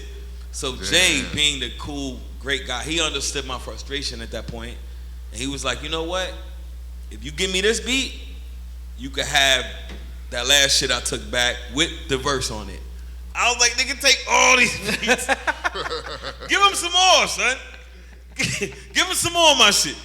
Yeah, and he was like, you can keep the verse. He said, you can keep the verse, which was the hardest thing in the world to get, even to this day. Hell yeah. If you get a Jay-Z verse, number one, he gotta fuck with you personally. He gotta like you as a person. Because he don't gotta do it. He don't got, can't pay him. There's nothing, it ain't gonna help his career at all, you know what I'm saying? There's nothing he gotta really like you as, it gotta be something about your vibe that he fucks with. And when he was like, you could keep that verse, I was like, oh my God, I got a fucking Jay-Z verse. And I was, man, I couldn't tell me I was on top of the world. And, you know, the label, we went to the label like, yo, we got, not only we got the verse was the easy part, but he cleared it. The clearance is the hard part. Because a nigga could come rap for your shit all day and then be like, I don't want to clear it. You can't put it out. So when Jay cleared it for me, when he cleared it, it was like, you know, shit, like this is real. Like this, my first single is gonna have Jay-Z on a remix. Crazy. And then when I got to a fight with the Mobb Deep, I got banned from Hot 97 for a year. The people don't know this. When me and Prodigy, rest in peace, when me and Prodigy had to fight at SOBs, the nigga Ebro banned all my music for Hot 97 for a whole year. It was a Rosenberg party, right? Yeah, no, it was a CNN party. But Rosenberg hosted. Rosenberg was the one who told me, because I had beef with, I know I had beef with them niggas. True Life's my best friend, bro. True Life had just robbed them niggas, took all their jewelry and shit. So I'm guilty by association. True Life was a wild boy, though. He just did the fucking shot at these niggas, did all kind of crazy shit. So I knew I shouldn't even been at their party, but I'm like, I just want to see Capone and Noriega. I'm like, once they do 2EO and Y, I'm out. That was my whole plan. I'm like, I just want to see doom. That shit did something to my soul. I'm like, if I could see that shit live after that, I'm gone. I'm just holding this shit. I'm like, after that, I'm gone. And it didn't even get to that point because my dumb ass went up there and like, yo, like I'm a curtain jerker. Because Rosenberg was like, yo, go do your song. And I went up there and all the niggas came on stage and that's when we had to fight. But Ebro said, and it's clearly on tape with them niggas like starting the fight. But Ebro said, for whatever reason, because there was a Hot 97 logo behind our head, that I'm banned from the radio for a year. And then the label, at that point, the label was like, we really not fucking with. And this is when your single's going crazy. Huh? That's when the single was going crazy, and we had the Jay-Z remix. Yeah, that's the worst. So I was in rotation already. So even though Jay had did the record already, we had it lined out. Like the record got so hot, Jay-Z had to jump on it. That was the plan, the rollout. So I'm like, shit, I'm about to be the biggest nigga in New York. I was gonna be lit. And then Ebro banned me from the radio for a year. So now what that did was, Atlantic Records already turned the niggas that painted my life shit. They ain't like that about me. Now I'm fighting, getting into fights, and I'm banned from the radio. So they like, this nigga's, he's a liability. He's not an asset. Like, so from that point on, they said we not putting another dollar in the Siagon. So then, but what they did was some grimy shit, because this was all before Entourage. You gotta understand. Damn. So when I got on Entourage, they was like, "Oh, this motherfucker is dynamic enough to be on TV though, so we're not gonna let him go, but we're not gonna put his music out." So I had to I sat on that shit. I sat on Atlantic Records from 2004 to 2010. Damn. With 6 years without putting out no music. That's like the prime of your life. For prime of your career, it is. 6 years is a whole career for most guys. You know what I'm saying? And I sat there without putting out no music and shit. Like I would put out little shit on the streets, little mixtapes, but I wanted my real album with a push that I worked my whole life for. And they never gave me that opportunity, man. And so that shit like gave me a bitter taste about the music business, about people, about all kind of. I'm like, how am I being punished for trying to do the right thing, man? You know what I'm saying? I'm like, I believe in God to this day. My faith in God will never waver. But I look at the world and I be like, when is God gonna step up and be like, all right, enough is enough? Because it seems like Satan's winning the fight right now. If God and Satan is tugging a war, it seems like there's way more evil in the world right now than good. And evil always prevails more than good. So I'm like, what the fuck is going on? Like, when does this shit turn around? So I couldn't make sense of it. So it started to fuck with my head. I'm like, why when I do negative, I'm rewarded more for doing bad shit, and when I'm doing righteous, nobody gives a fuck. That's like, look at the news. The first thing they show is the baby, something bad. Like, show some fucking good news. They don't put good news on. Something good happens every day too. But all they focus on is the fucking train wreck and somebody getting helped, somebody getting killed, some fucked up shit. I don't even play good and bad happens every day. You know what they'll do in the news? They'll throw a tiny segment at the end. They'll be like, oh yeah, LaQuisha graduated with a 4.0. But the credits is rolling already. Yeah. The credits is already done. It's already, the news is done. Nobody knows. 3 kids were saved out of a blazing house. But back to the 9 kids that died. Like, the fuck? Like, why the fuck? Why you put the focus on the negativity? It sells more, unfortunately. It sells. We People live in a click backward little bit society. more, And unfortunately, until we get some real leadership, especially in our community, right? And when I say our community, I mean the black and brown, where they place us at. You know why I don't call it a community? Because community means common unity. If we don't have unity, we don't have a fucking community. So we here killing each other because you wear red and I wear blue, and I grew up on Green Street, you grew up on Red Street, and that's the reason for me to want to kill you. That's not unity. That's the further thing from unity. So why is that the shit that y'all push down people's throats? You know what I'm saying? Why is that something you gonna say, this is how it's supposed to be? This is your hood. Look what's going on in Chicago. They call them ops or opposition. That's my opposition. Why is he your opposite? Because he's from here and I'm from here. That's it. Man, they never did nothing to me in my life. Nothing wrong to me. But if I see him, I'm going to kill him because the street he grew up on. He's from 63rd, that's why. He's from the 60s. I'm from the 90s. So I'm going to kill him when I see him. Gangs. That's not the most retarded shit in the world. Nobody else ever did no shit like that. Even when we look at war, when we go to war, there's something behind it. Somebody's sending them soldiers out there to kill for a reason. They ain't gonna tell us what it is, but they'll say, oh, we doing this because, the way they treat their citizens. Look the way y'all treat us. Can't nobody come over here because black people get shot. They just shot a nigga 60 times in fucking Cleveland. 60 times. 60 fucking times. That's more than a fucking firing range. You don't need to shoot a motherfucker 60 times. You don't need to shoot an elephant 60 times. He gonna fall. So if you can do that, nobody could come to America and be like, we gonna bomb y'all because the way y'all treat y'all citizens. And that's what we tell our people while we invade Iraq. Look how Saddam, he's a dictator. He treats his citizens bad. We gotta go blow him up. That's always the excuse. Look at the Al-Qaeda. They're not good people. Blow them up. Look what the fuck we up against. The police shoot us down like every fucking day. Yeah. Nobody comes and blows y'all niggas up. Like, look how y'all treat the black people. Shit. You know what I'm saying? Real shit. Imagine because it's all propaganda. Yeah. And once they learn how to use propaganda, because we believe anything they put on the media. That's why one thing about Donald Trump that I did like about him, he put the focus on fake news. Yeah. He called it fake news, but it's really called propaganda. Yeah. It's propaganda. They can make us do whatever the fuck that we want. Look how many niggas took a vaccine. Look how many niggas got vaccinated. This shit came out in 6 months. You telling me y'all could get a vaccine in 6 months? There's still not a vaccine for the flu. There's still not a vaccine for herpes. The shit's that been around for 100 years. Yeah. And some new shit coming. Y'all figured it out in 6 months? The fuck out of here. I'm not buying it, bro. I'm not buying it. Hey, you got some supporters out there. Shira's out in the crowd. She like, yo, let me hype the crowd up. Like, yo, let me help you. She like, you're losing it. I'm gonna help you out here, son. Oh, she been out there? She out here. Oh, okay. That's her crowd. Yeah, she begging. Cool. Stop begging. Hey, Bob, Shira, what you doing? You begging? She like, damn, why y'all blow me up?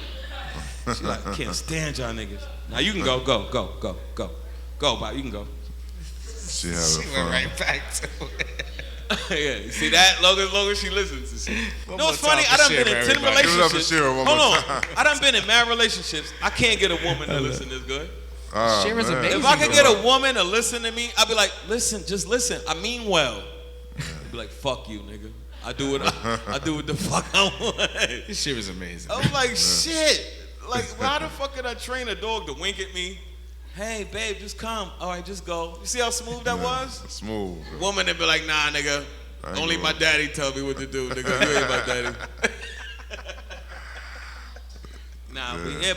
But a lot of shit that happens. Respectfully, of course, man. It's all in fun. Yeah, it's all love. It's all love, man. I love black women, all women. Because I came from a woman. You know what I'm saying? And we all come from a woman. We all did, yeah. You know what I'm saying? We all did. That's why there's some shit that had with Macy Gray. You see what's going on with Macy Gray? Yes, sir. Macy Gray said something that was so real, and the whole world attacked her. Yeah. She just said, just because you cut your joint, that don't make you a woman. No, and that's a fact. And they looking at, you're homophobic, you're this, you're that, like. Yeah, they went in on her. She said, I didn't say that don't make you a trans woman. I said that don't make you a woman. Yeah. Nah. She said, this is the same way they could say that to me. Like, you're not a trans woman.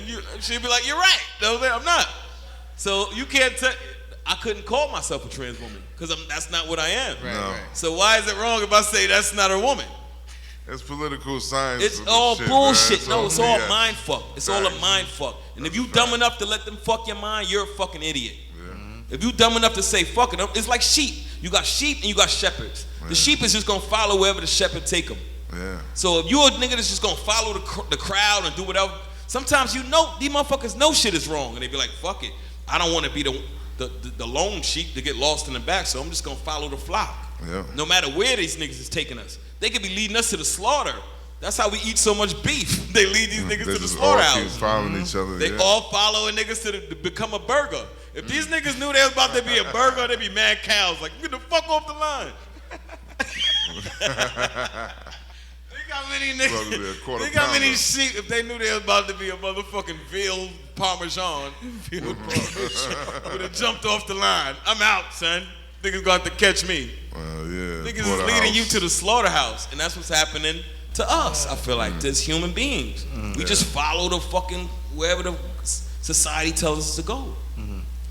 So where do you think it's going? I mean, the I don't music know, right man. now, you can tell listen, that I was shit. raised by my grandma, and if my grandma was right, I'm scared. Because one day Jesus is going to come and be like, wait these motherfuckers out.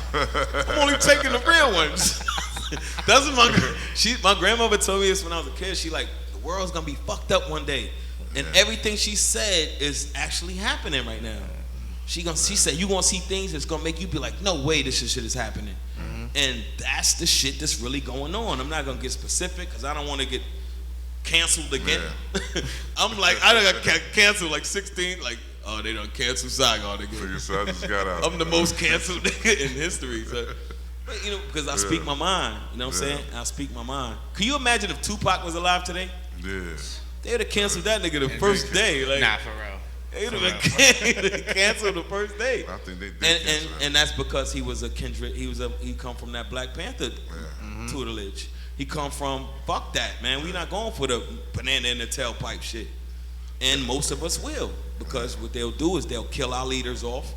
And if you don't find something that's worth living for, you shouldn't be alive, man, because you're gonna die anyway. You'd rather just become a 70-year-old prune that just fell in line and died anyway instead of standing up for something. You know what I'm saying? We don't talk about Jesus died at 33, bro. You know why? The nigga went against the grain. Martin Luther King, Malcolm X, these motherfuckers had Huey P. Newton. These guys had sacrificed their life. Bob Marley, the people we talk about to this day, even Tupac. Speaking of him, the people we talk, Nipsey Hussle. Think about it. He was a motherfucker that was going against the grain. He died at 33. We don't talk about only old motherfucker we talk about in that vein was Mandela. He didn't die, but he had to do 26 years in prison. He did a job. Yeah, you know what I'm saying? So they killed him another way. They try to kill Bill Cosby, and they're like, fuck it, he's 85, let the nigga go. Let the nigga go. Because he's the guy he's the first person to put black people on TV in a positive light. We didn't know what a black college was until a different world came out. Unless you live down south or somewhere where they got them HBCUs. And up here, we didn't know they was all black colleges and shit. We didn't know that until they put it on TV, until Bill Cosby put it on TV. They put Hillman up there. Think about the black shows before the Cosby Show. Motherfuckers was, either living in the projects, Good times, like Good Times. Either niggas was in the junkyard, Sanford and Son. You had motherfucking who else? You had What's Happening Now, which was just a spinoff of Coolie High. That's all that was, because the same person wrote Coolie High. They was like, make a spinoff and make it a show. So the skinny nigga was Cochise. You know what I'm saying? Oh, word, right? Yeah. He was Cochise. He was supposed to be Cochise. That's crazy. Yeah, that was a spinoff. People don't know that. Then you had when they made a successful black guy, he was an arrogant It was George Jefferson. You know what I'm saying? Who was a racist chauvinist. He couldn't be a positive role model for us. And Bill Cosby was the first one that was like, fuck that. I'm gonna start putting positive black shit on television. You know what I'm saying? And then all of a sudden, 40 years later, 50 women pop up and was like, yeah, one day, this guy slipped me a Mickey. I fell asleep and he did something to me. And I remember it now. Right? You remember it too, right? And you. But y'all was all drugged that night. Like, you didn't remember it until now, like, at all. That's why they had to let him out of jail. They was like, come on, man. And we fell for it. I'm gonna tell you how easy we are to be influenced. I seen mad black people shitting on Bill Cosby. Yeah, still do. Yeah, shitting on him. Now, even though they had to let him out, and they was like, damn, he should have never been charged. They even said he should have never been charged in the first place. And black people was the ones tearing him down. Yeah. Oh, this nigga's a piece of shit. R. Kelly's a piece of shit. I'm not gonna lie. If all of what they said he did was he did, but 30 years, my nigga? I know niggas who killed 2 people that didn't get 30 years. Yeah, damn. So name the one thing R. Kelly did. He liked young girls, like all of them celebrities did back in the days. Buddy Holly married his fucking 13-year-old cousin. Yeah. You know what I'm saying? A 13-year-old. Elvis Presley. All of these niggas was fucking with the young girls, and nobody gave a shit. You know what I'm saying? 14-year-old. Yeah. Huh? Woody Allen, exactly. The list goes on and on and on. But this man gets 30 years, and I was asking somebody today, I said, name the one thing, when a nigga 30 years, it gotta be something that jumps out, like, because of this, he deserves that. This one thing, what's the one thing that he deserves 30 years for? There's not one thing there's a bunch of women say, the nigga put me in a closet, went on tour and came back and I was still in the closet. Why the fuck you ain't leave when he was on tour? He left the door open. He there, the door was right there. You talk about, yo, the nigga put me in the closet for 2 months, went on tour, came back, I was still in the closet. Bitch, you could have left. You could have been like, fuck that, he ain't here, I'm out. You know what I'm saying? You waited for this nigga because he was a celebrity. And some people don't know, that's why I said the power of fame. Something's wrong with R. Kelly, obviously. He's definitely fucked up. But, you know, get a nigga a little 15, man, let him sit down 10 years, think about what he did. Don't throw the nigga whole life away. I heard Dave Chappelle. And he was married the whole time, bro. He was married to, he had a wife at home. How bad was it? He was married for 40 years. Wow. Nigga was married 35 years. When was he doing all this shit? But he had Aaliyah when she was 15, right? Yeah, but her parents signed off on that. Yeah. They was fucking with her too. Who said that? Okay. Yeah, they had her first. You know, right after he did. Damn. That ain't, it was 16th birthday, so that, no, she was 15 and a half. I had her at 16, nigga. You fucked up. Word, that's your logic? I waited for her birthday, nigga. You should have waited. Nigga said I'm waiting for her birthday. I don't know about Jay-Z though. I don't know about, we don't know. She was grown when I don't know if Jay ever dealt with her. I know that was Dame's girl, but I think obviously she was of age. Shit was back. And Dame was young then too. Dame was young when it was. Shit was different back then. So true or false? Like, cause somebody always told me when that ain't no nigga, like the one I got. Yeah. Foxy Brown was like 15. 15, yeah. 15. But he wasn't fucking with her though. He just but I'm saying how she was looking. Yeah. It wasn't a lot that going on. If you know a kid's 15, all you gotta do is talk to somebody. And like that, a girl's not gonna trick me because she's developed fast. Because you gotta check their mind. You know what I'm saying? Yeah. And if you see a girl with a book bag on, nigga, she probably too young for you, nigga. Yeah, exactly. Yo, shorty got a fat ass. Yeah. Sitting on she got a Mickey Mouse book bag. Yeah. You ain't see the book bag, nigga? You ain't see the lunchbox? Yeah, you ain't see the lunchbox. Nigga, I ignored the lunchbox and shit. You ain't see the barrettes, nigga? She got barrettes. She got barrettes in there, nigga. Wow, what's your name? Yeah, some people, but some niggas is weirdos though. But the thing is, we just follow. We follow. Yeah. I'll hold that shit. Yeah. I'm a fake smoker. You're a fake smoker. We do follow a lot though. Yeah. But that's why I respect, like when you went on Entourage, you didn't change your character. That was like big respect for that. Cause I'm like, damn, how you make these Hollywood ass motherfuckers do what you want them to do? I did. And, you know, I went in there and a closed mouth don't get fed. So I said, you know what? The most they can say is no. Yeah. You know what I'm saying? The most they can say is no. Yo, big paydays, big fucking, like, so dealing with HBO, good paydays, on time pay, and all that shit. It wasn't nothing. It wasn't nothing great, nothing to write home about. You know what I'm saying? It was more for the exposure. And they knew that. They knew, like, they could have, I would have did it for free.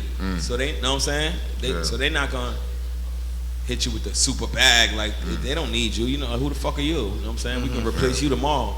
So they be like, here, we got this for you. You want it or not? But you're going to be like, nah, ain't enough. I don't want to be on HBO. You're not going to say no. They could have offered a nigga a food stamp. Nigga would have took it. I just say that because some niggas, like, when they see you. Be lying. I'm gonna tell you about most rappers. They wear what they worth on them. You know what I'm saying? So when they be like, this costs 100, this is 150, that's all the money they got. So if they get robbed, they're back to square zero. That's it. And it's dumb, but monkey see, monkey do. You know what I'm saying? And them jewelers look at the motherfuckers like, these motherfuckers are dumb as shit. They're dumb as shit because this shit is only worth $12,000, and I charge this nigga $100,000. So once he tries to resell it, and somebody says, "I'll give you $15,000 for it," you be like, "I paid $100 for this." They know what they say? You were a goddamn idiot. You was a fucking idiot. I can't do nothing with this diamond dust. These ain't stones. These ain't motherfucking no 3-pointers. This is a bunch of tiny ass diamond dust we made sparkle. Your dumb ass paid all that money for it. Don't look at me like you be mad at yourself. And nobody tells these kids that. Everybody wants a watch, and they selling these niggas fake watches now for like tens and hundreds of thousands of dollars. That ain't even real because they know rappers is fucking dumb. They know these motherfuckers are dumber than athletes. Remember the jock that nigga can't even read, but you know what I'm saying? They treat him special because he could run fast. Growing up, niggas captain of the football team, so he gets straight A's. He don't even come to class. They don't know shit. The rappers are dumber than the athletes, bro. These niggas is fucking dumb. For real. There's not all of them, but the majority of them. So they know that. So they be like, yeah, give him more money. He's gonna just go to the jeweler. He's gonna go to a fucking Benz dealership and go spend it on cars and bullshit. He's not gonna buy property. He's not gonna invest in his community. He's not gonna go do no shit like that. Yo, cause back then, niggas was getting like the crazy advances. Yeah, back then, 2, right? 3. But now these kids broke. kids are making way more money now. They're making more money. Oh yeah. Yo, NBA YoungBoy just turned down $25 million from Atlantic Records. $25 million, but he makes that shit on YouTube in a year. He's like, the fuck out of here. Shit is way different right now. Yeah, it's way different right now. And he fuck with JoJo Capone. He fuck with my brother JoJo Capone. People don't know that. You know, maybe JoJo gonna be mad at me, but you know, he fuck with Baby and them. Like Baby is like his mentor. Baby be mentoring all them little young artists down there and fucking from New Orleans. Like Master P and Baby be teaching these kids business, because them guys are very rich. Them guys are wealthy. And they wealthy. Yeah. They made smart investments, and they were smart enough to, you know, maneuver through this game the right way. Think about the artists that came from Baby. You got Wayne, you got Nicki Minaj, you got Drake, you got Tyga, you got fucking Juvenile, who sold 8 million records. You got these guys he sold $1 billion records. He's not even bullshitting. Like, I sold $1 billion records. He dropped the album with Manny Fresh. His own shit. The Big Timers. Him and Manny Fresh. You know, I'm surprised they couldn't get Slim to rap. The tall nigga that don't even. New Slim. Slim was like, all right, enough is enough. This is where we draw the line, nigga. There's no Slim album coming. Slim with the cover with them backgrounds they used to have on No Limit. You knew it was a No Limit album, and nigga was sitting in the middle, had the jewels around him and shit. Ooh. Like all Slim was a Cash Money. That's the tall, that's the Baby brother, the skinny nigga. Yeah. Oh, he don't talk. You hardly see that nigga though. I seen one interview where he talked in my whole life. Nah, always in the cut. Y'all niggas is high as a motherfucker. High as a motherfucker, man. Hey, shout out to they Dream ran out of Dealer questions. Exotic. Niggas just sitting there like, Dream Dealer Exotics. Y'all ran out of questions? No, Dope Boy Pack. Hell no, let's we go. ran out of questions. I got another one right here. Nah, I'm joking. Yeah. But when it comes to Jesus, I really had it right here. Here we go. This always happens to me, bro. See what happened? So yo, after Love and Hip Hop, oh yo, my man T Streeter, what's going on, baby?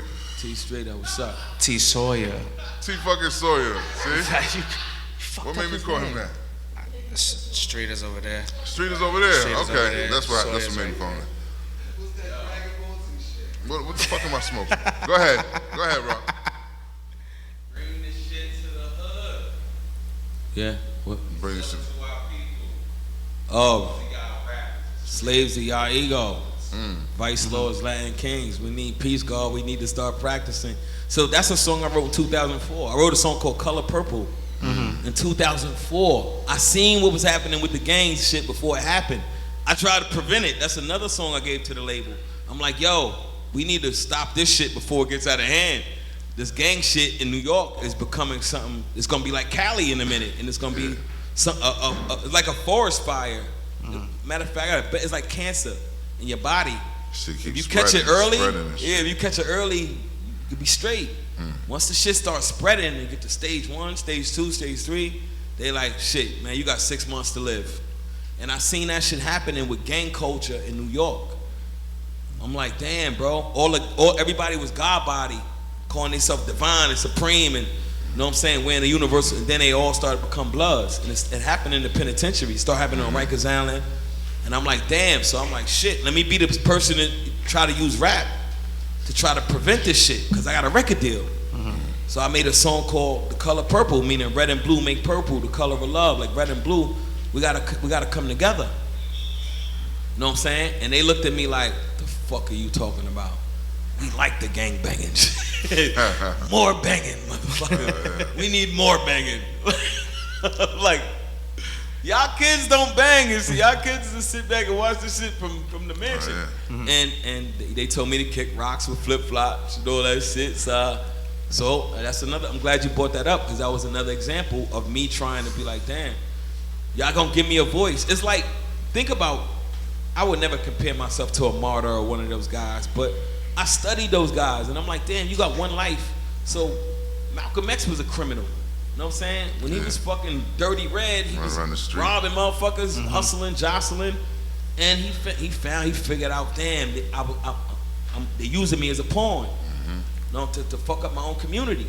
So that's why he was so vocal about niggas getting their shit together. You know what I'm saying? So think about it. He used to stand on the street with a megaphone in Harlem on a fucking corner and talk about whether it was Islam or nation. He was trying to get people to do better. Be better. Stop killing. Stop using drugs. Stop perming your hair. Stop doing all this dumb shit. He was with a megaphone talking to whoever would show up on the corner. Right? Yeah. So you telling me you gonna put me in a situation where if you give me this microphone, put me in the studio, I could talk to potentially hundreds of thousands and millions of people, and all I'm gonna tell them is to shake their ass? Shake your ass!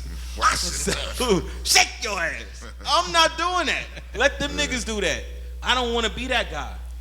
I don't wanna be the guy famous for, look at them titties, look at them titties.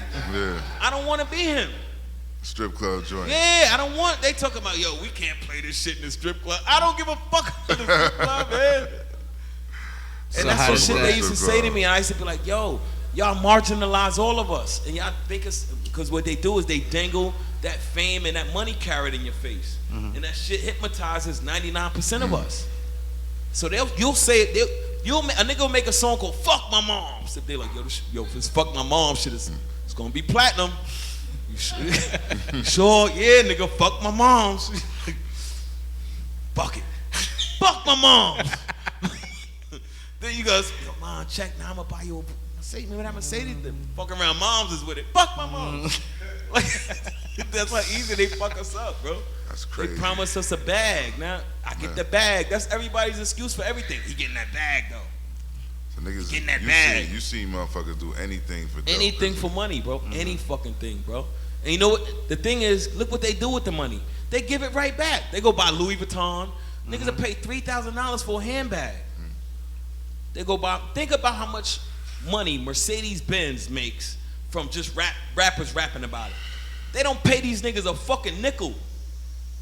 Think about how much money Louis Vuitton makes. Think about how much Gucci niggas name themselves after these shits. Know what I'm saying? I'm the Louis Vuitton Don. I'm Gucci Mane. I'm Prada. I'm this. I'm that. These are old Italian motherfuckers who call us nigger, bro. Yeah, hell yeah. They like, look at this, all this free promotion the hip hop gives us. Timberland. Think about it. A Timberland is a fucking hiking boot. A construction boot. I'm sorry. This is to do construction in. Why are y'all making these shits blue, green, pink, purple? Jamaican flag. Because they like, y'all motherfuckers is the ones making these shits fly off the rack. It ain't us. A nigga spend $125 on a pair, a white person who really use them for what they for, that one pair is gonna last this nigga like 8 years. That's why he'll pay $100. We get one scuff. Oh, I gotta get some new That nigga doing construction in there. Yeah, I gotta get some new, nigga scuffed my 10. I'm about to go spend $150 on a new pair. And they looking like, look at these dumb motherfuckers, man. This how they looking at us. These niggas are the dumbest motherfuckers in the world. We are, though. It's called poor consumerism, because none of that money comes back to our own community. You telling me we got all these billionaires, but the black community still got underfunded schools? How? How is that fucking feasible? How is it feasible that I'm doing some shit in Newark, New Jersey, where I'm coaching these kids in football, and they gotta forfeit games because they can't afford pads? Football pads, and they ain't got the right helmet, so they gotta forfeit, and these kids are sad, like, damn, we can't play because ain't the budget cuts in our school. But you got all these you got Tyler Perry, you got all these billionaire celebrity motherfuckers who don't, what do you need $1 billion for? You couldn't spend that shit in 1,000 lifetimes. You couldn't spend 100 million. Just to say it's like a hoarder of money. When you could share it with your community, you just hoard it to say you got it. Look, I amassed $1 billion. What the fuck are you gonna do with $1 billion? What? Some people You're not gonna take care of your community. These niggas come. The community these niggas come from is still fucked up. I just don't understand it. And if somebody could sit here and make it make sense, I swear to God, I'll eat this Wu-Tang shirt. Any nigga that could come in and make that shit make sense, like, yo, this is the logic, son. This is why nigga need 3 billion. Make that shit make sense without spreading the wealth around. Just to hit a list. It's just to hit a list. It's just bro. to say I got it, bro. 3 billion is a lot of fucking money. People don't understand how much $1 billion is. $1 billion. Niggas Look, can't really I'm register gonna give anybody who don't. I'm sure we all smart, right? But I'm gonna put it in layman terms. How much $1 billion is? If we had $1 million bill, one bill that was worth $1 million, which is a lot of money. If you have 1,000 of them, 1,000 million is $1 billion. 100 million is wealth. Why do you need a fucking billion? 500 million is retarded. 50 million is retarded. But a motherfucker feel like I need $1 billion. But meanwhile, where I grew up is still poor. That's crazy. Where all these neighborhoods, this is where if you look at poverty, I mean the crime-riddled neighborhoods is all the most impoverished neighborhoods. You want to get rid of the crime, get rid of the fucking poverty. Not facts. Get rid of the poverty. Nobody wakes up and be like, I feel like going to shoot a nigga. No, it's the conditions. I'm fucked up. I'm depressed. I got post-traumatic stress disorder. I live in a community where my uncle was a gangster, and I think this it's sad, man. It's sad what's going on because you speak up about it, and they marginalize you and they shut you up. They shut you the fuck up. No, it's a fact. Or they kill you. And then once they kill you, people don't understand what you stood for, and then it's crazy, man. Yeah, shit. It's dangerous. That's what they did to. I feel like that's what they did to a lot of them '90s artists, like that you don't hear from. And every other genre of music, they let the artist get old. He could drop a record 30 years later, and you won't let niggas like y'all want to hear Wu-Tang come out again. You know what I'm saying? Y'all don't want to hear that shit. I want to hear it. You know what I'm saying? I want to hear Siagon. What it is, all my greats make music for their lifespan. What it is, a lot of them got so discouraged. Like even me, you get so discouraged that you just say fuck it, you know, because we just now the internet kind of even the playing field. So Wu-Tang could be making albums. They just, you know, everybody's doing their own thing. You know what I'm saying? Niggas got kids to take care of. Like X-Clan, you had Public Enemy, you had a lot of groups. Tribe Called Quest, rest in peace to Fife, De La Soul. They could be putting out new music every week. These guys are extremely talented. They just have such a bad taste in their mouth when it comes to the business. They be like, it ain't even worth it. And they understand that if I do say something positive, I'm gonna be, that might even hurt me at this point. And I still gotta feed my kids. So you ever been out to Europe? Yeah, of course.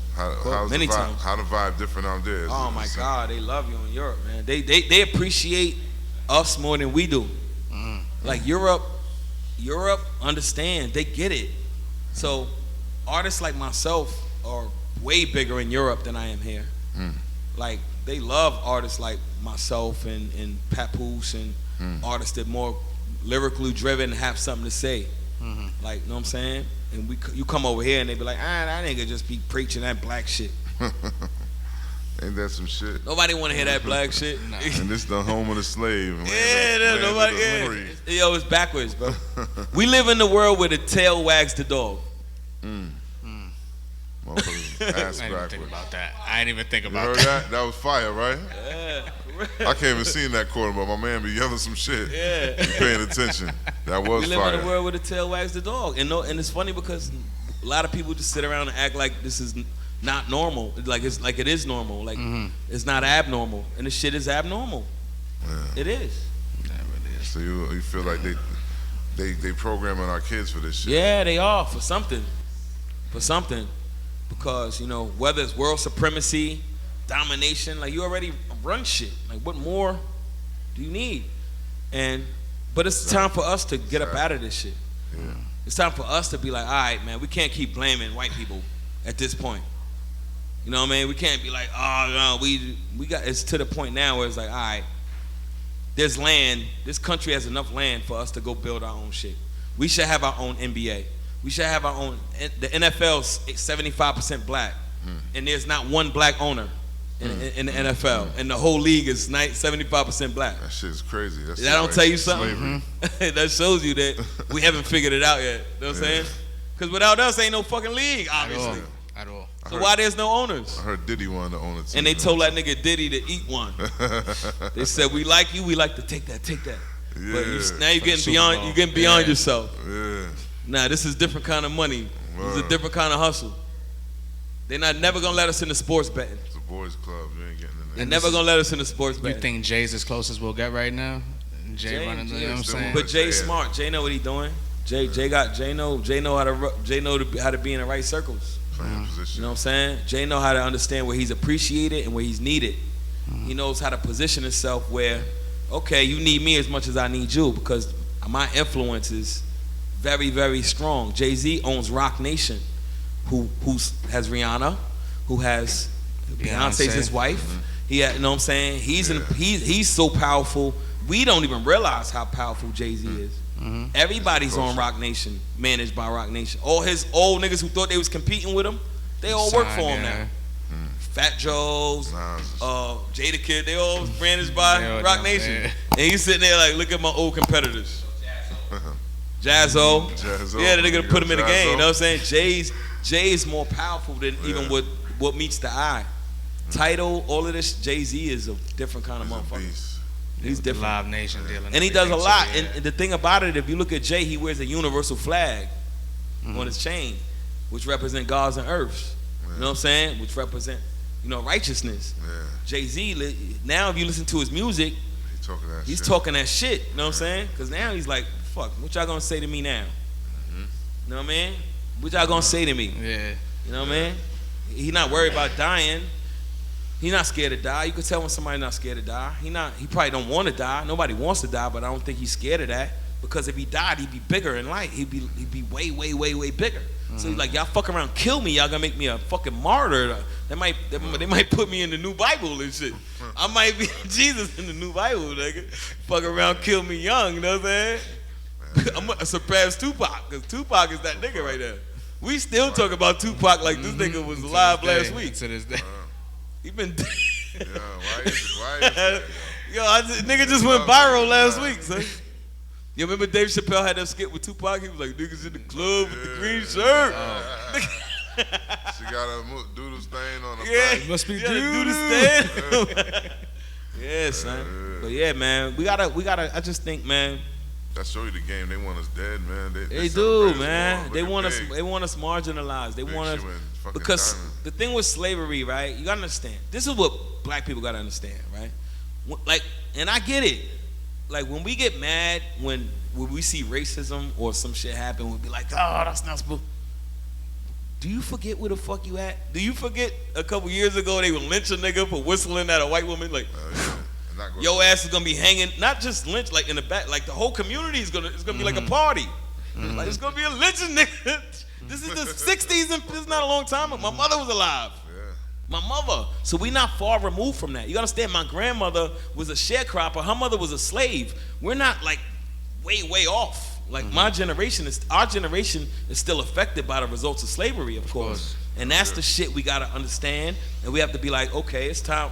What generation is gonna break the curse? And the reason why they want our kids to be dumb, because they never want that curse to be. Once that curse get broken, it's a problem. Because we make this shit, we are the seasoning in America. Black people and brown people. You know, and some white people, the ones that grow up around us.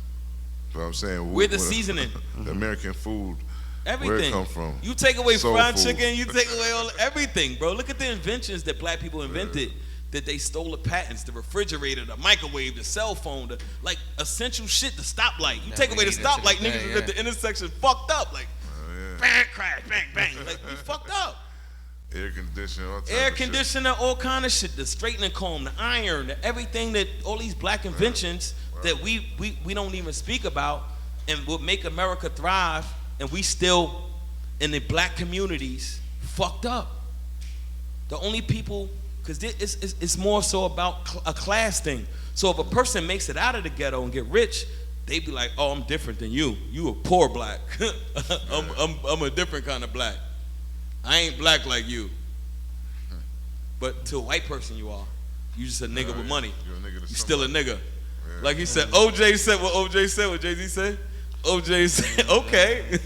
I'm not OJ black, said, I'm not black, I'm OJ. Okay. Okay, nigga, they locked his ass up with stealing his own football card. He said, this is my shit. They were like, get that nigga 12 years. Yeah, this is what we in. Yeah, locked his monkey ass up quick. Yeah. What's the stupidest thing you done ever spent money on? Huh? What's the stupidest thing you done ever spent money on? A Mercedes. Because I had bad credit. I had fucked up credit, and they wouldn't. I couldn't lease it because my credit was bad. They said the only way they would let me lease the car is if I did a 1-pay lease. So I had to pay the whole lease at one time. Because they're like, you know, you got to give it back at the end of the lease. So I had to give these niggas $36,000 to drive a Mercedes for 2 years and give it back. That I could have went and bought a building. I could have went down south and bought a building with that. And been eating to this day. That was the dumbest shit in the world. And it was funny, the niggas around me was like, do it, son, do it. I ain't have one nigga that was like, this is stupid, son. I ain't have one nigga around that was like, this really shit is try to fly. put that You throw the rims on it. Like, you know what I'm saying? Like, do the right thing with it. I ain't had one person around me that was like, bro, why don't you go buy some real estate? Go buy a building, and then you can go buy this car 10 times with the residual income. I ain't have one person saying that. Especially with the market down south, like everybody knows the market you can down go. south. Yeah, you can go buy 3 houses with this Yeah. shit, bro. But nobody told me that because we don't have financial literacy. They don't teach us that in public school At all. They don't teach us about credit. We don't learn about credit until our shit is fucked up. My mother used to put the phone in my. She was fucking in my credit since I was a baby. All of us. I had the phone. I used to get mail. Like, why am I 7-year-old getting mail? Right? Remember that shit? You're like, wow, why is my name on this motherfucker? Not realizing this is on your credit report. It's over for you. So you grow up and you're like, you owe us $3,422. Like, from when? Do the math, you asshole. I was 6 years old. How the fuck y'all ain't figure out this wasn't me? You know what I'm saying? I didn't do this.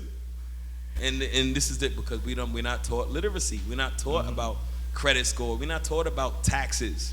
Look how many niggas got tax troubles. Because they give you a check. They don't tell you you owe Uncle Sam 33% of that. So they let you spend it, then 3 years later, Uncle Sam is like this. Where's our money? And if you didn't file them, that's when they give you the tax evasion. That's when they saying you evaded tax. Because you ain't even file yet. You better off filing and lying than not filing. And people don't know that. You could file and lie and be like, I only made this when you made that. But if you don't file, that's when they call it tax evasion. You evaded us, nigga. You running from us. That's when they get you for tax evasion. That's when it gets ugly. It's the difference, but not paying enough tax or lying about how much you made and shit like that. You know what I'm saying? But file your taxes, everybody. File your motherfucking taxes. Yeah, especially if you're making a few coin. File your taxes. I ain't making shit for y'all taxes. get the bag at the shows. When the artist get a bag at the show, how much of that should he save for the taxes? Like 50%. But you don't gotta see. That's cash. Yeah. Oh, that's if you smart, unless you do it for like a corporation, the corporation gonna give you a check, cause they gonna write it off. They smart. They not nigga. Nah. If I gotta pay tax on it, so do you, nigga. Yeah. But a club is going. You can be like, I want my shit in a paper bag. Yeah. Absolutely. No man, you ain't gotta pay a nickel of tax on that. Yeah. You know, it's almost like a bartender. Bartenders don't fucking be paying tax on tips and shit. Strippers don't pay tax and shit. They tried that shit, it didn't work. Strippers is hot as shit in their butt cheeks, walking out like this. No, I only made a few dollars. You know, walking out with their ass cheeks clenched, mad money stashed and shit. Yeah, so yeah, cash. It's hard to tax cash business. Cash is king. Yeah. What's the smartest thing for an artist to do right now coming in? Like a artist that's bar heavy, not really big on the hooks, not really, you know what I'm saying? Bar like, heavy? Yeah, just bar heavy, like kind of like. You gotta do different things. You gotta diversify your shit, man. Because once you do 2-3 freestyles, niggas know you can rap. It's like, all right, what else is there? I can name 3 artists that probably could rap circle, like Saha the Prince, right? Yeah. Saha the Prince could rap circles around 95% of the rappers you bring. Wow. And he been around long as me. I known Saha for 15 years. He always was that good. And you wonder, like, why, even though he's sitting there writing for Kanye and all that shit, you think, why he never got his break? Because he's not a nigga that's gonna go do no idiotic shit. He's not gonna get on the internet, act like an idiot, or act foolish, or do dumb shit, or, you know what I'm saying? He's not gonna do that. It's not in his character. So that's gonna be a strike against him in the way the music business is now. Because it's more so about your antics. The reason why these young boys get so popular, because we look at them like, when is NBA boy gonna get shot? Like, when is Kodak Black going back to jail?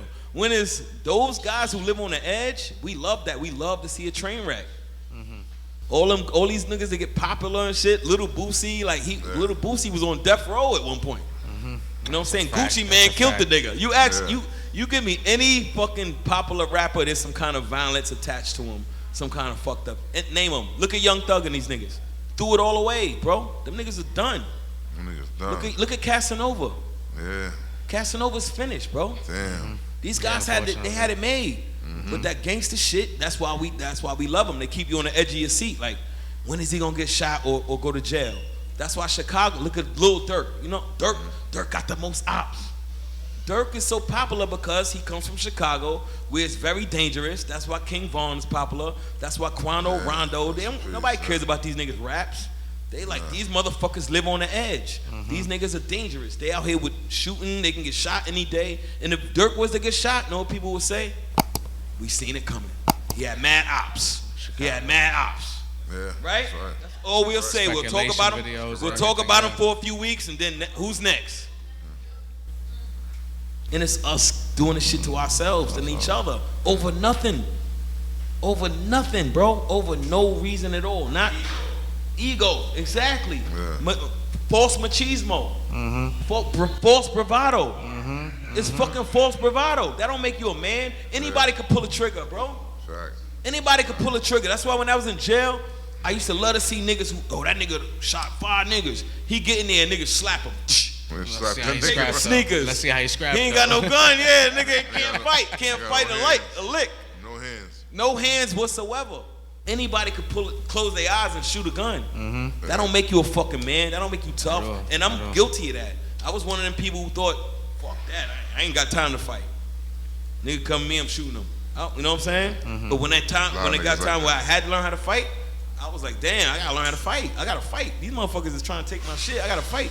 They don't tell these kids that.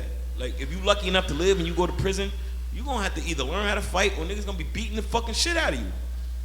Nobody's scared of you without a gun. Yo, I'm riding, I'm sliding. You ain't sliding without no pistol. Because even if you got a razor, even if a nigga give you a fucking shank, you still gotta know how to fight. You gotta a nigga will knock you out and take your shit and cut you with it. Like, oh, what you gonna do with that razor? I make you eat that shit. I seen so many niggas come up Rikers Island, pull out a razor like, old nigga like this. Put it down. I'll make you eat that shit. Nigga, put it down. You're like, how can I talk my way out of this? For real, I swear to God, bro. You know what I'm saying? But nobody talks about, nobody tells our kids this. And that's the shit that makes me sad about how powerful we are as a black community.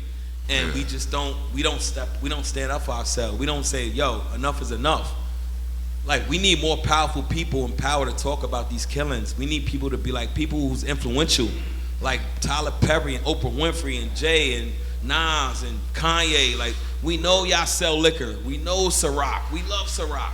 We know y'all got Ace of Spades. We like Duce. It gotta be something more than this. Yeah. It gotta be something more than this. You selling us liquor. Yeah, you keep selling us liquor, and this is half the time when we doing shit, we drunk. You know what I'm saying? Nigga be like this, I'm about to drink this Duce and go kill these niggas. Dead ass. You know that shit, know what I'm saying? We gotta be the ones that step up, or we just, you know what I mean? We gon', you know what? You know when they say hindsight is 20/20? We're gonna look back and be like, we fucked up. We gonna blame ourselves.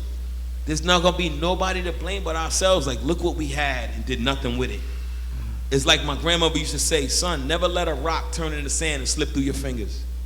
You understand? So when you got a grip on something, he's like, when you lose a good woman, you ever lost a good girl? And he was like, damn, she was a good one. I fucked that up. And you know it. You know what I'm saying? Like, then you hear about her getting married, you like, damn. She treat her nigga good. You like, I used to be good. Well that was me. That was me. Nigga got my life. You know what I'm saying? Nigga look happy and healthy in the picture. Yeah, nigga look happy. This nigga like this. Dummy. You was chasing a bird, a pretty bird. Like Pepe Le Pew. The bitch who looked cute was a skunk.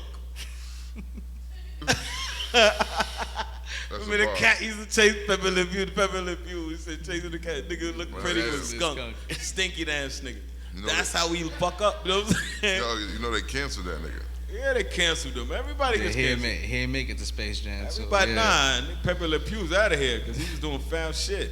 But he's a skunk. That's how we grew up watching this nigga sniff. Yeah, this nigga was doing dirty. He was a dirty motherfucker. He's sniffing a skunk. A lot of them niggas was dirty though, son. Dirty. That's a fact. That nigga Foghorn, Leghorn, that nigga's racist. Think about Popeye. Popeye was crazy. Popeye was a political cartoon. Popeye was Brutus, right? Who was a Russian, and Popeye was American, and they would fight over olive oil. So this oil. So you know why Popeye would win every time? He's American. He had spinach, which represented money. He had the green. I got more money than you. So as soon as I pop the spinach, Brutus be fucking him up. Nigga Popeye be like, watch this. Giving me spinach. Yeah, he eats the spinach, gets strong, then gets the oil. For real, it was all, that shit was all. It's olive. Yeah, it gets the oil, bro. Olive oil. Yo, that's some shit. They fighting over oil. We still fighting over oil. Look at gas prices and shit. And you know what? Gas companies are making record profits. So there's no reason they're telling the American people why the gas is so expensive. They have no logical explanation for it. Like, this is why it's so much. They be like, Biden. All right, what about him? He letting it happen. Russia or some shit. Yeah, the Ukraine war. Ukraine. We don't get our fucking, that's not a big source of our oil. Hell no. Make it make sense. Make it make sense. Make it make sense. Facts, though. And how y'all able to give Ukraine all this money to fight a war? What's the connection between America and the UK? They never taught us that until now. Shit's crazy, son. It never made sense. Yeah, it never makes sense. None of this crazy. shit makes sense, bro. None of it. And we just fucking with it. We got inflation. Inflation, shit going up. A loaf of bread is $6. Like, what the fuck? Lucy's is 75 cents right now. Niggas is eating the ends on the bread again. Shit is real. Yo, make a sandwich with the ends, mo. Bread is a lot. I still do that. With the bread, and you I use that fold with the bread. Niggas said fold it, make the little, fold the ends. You know what I'm saying? See, that's ghetto shit. Sop the rest of that up. Ghetto shit. Yeah, man. But yeah, man, we got to get it together, man. Absolutely, though. And people like me, I'm vocal, so they never gonna let me be out in the front. I could have more talent in the world. That's why I love Kanye, though. Kanye knows how to. Damn, Kanye's just a freak of nature, because he knows how to infiltrate and say shit to where the point where they not understanding what he's saying yet until it's too late, and then we look at it and be like, then by the time they twist it, it's like, oh, this nigga's a nut case. He's a nut job. But Kanye be saying some real shit all the time, bro. All the time. He be saying some real shit. It's just that what they do is they focus on his antics, him doing the shit with the mask, him doing weird shit, and they put that in the forefront instead of what he be saying. But he sneaks his message in there. Dave Chappelle's another one, and that's why they close. Dave Chappelle's a freak of nature, because he's like, I'm gonna get my shit off. Dave Chappelle's the only outspoken black individual we kind of have who's really on a big platform, who be like, fuck it, you know what I'm saying? Say whatever you want. What y'all gonna do for me? Y'all already walked away from $50 million. So y'all know I don't care about money. See, I can't use that against me.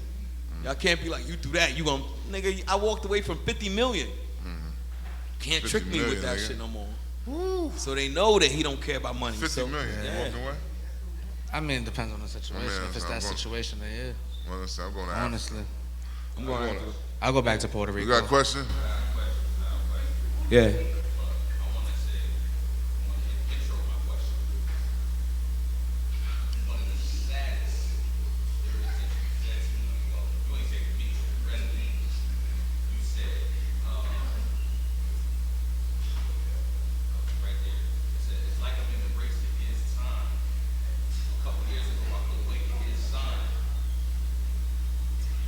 I said, it's like I'm in a race against time. A couple years ago, I couldn't wait to get signed. It's something a waste of slick round. Being lyrical was just a waste of slick round, right?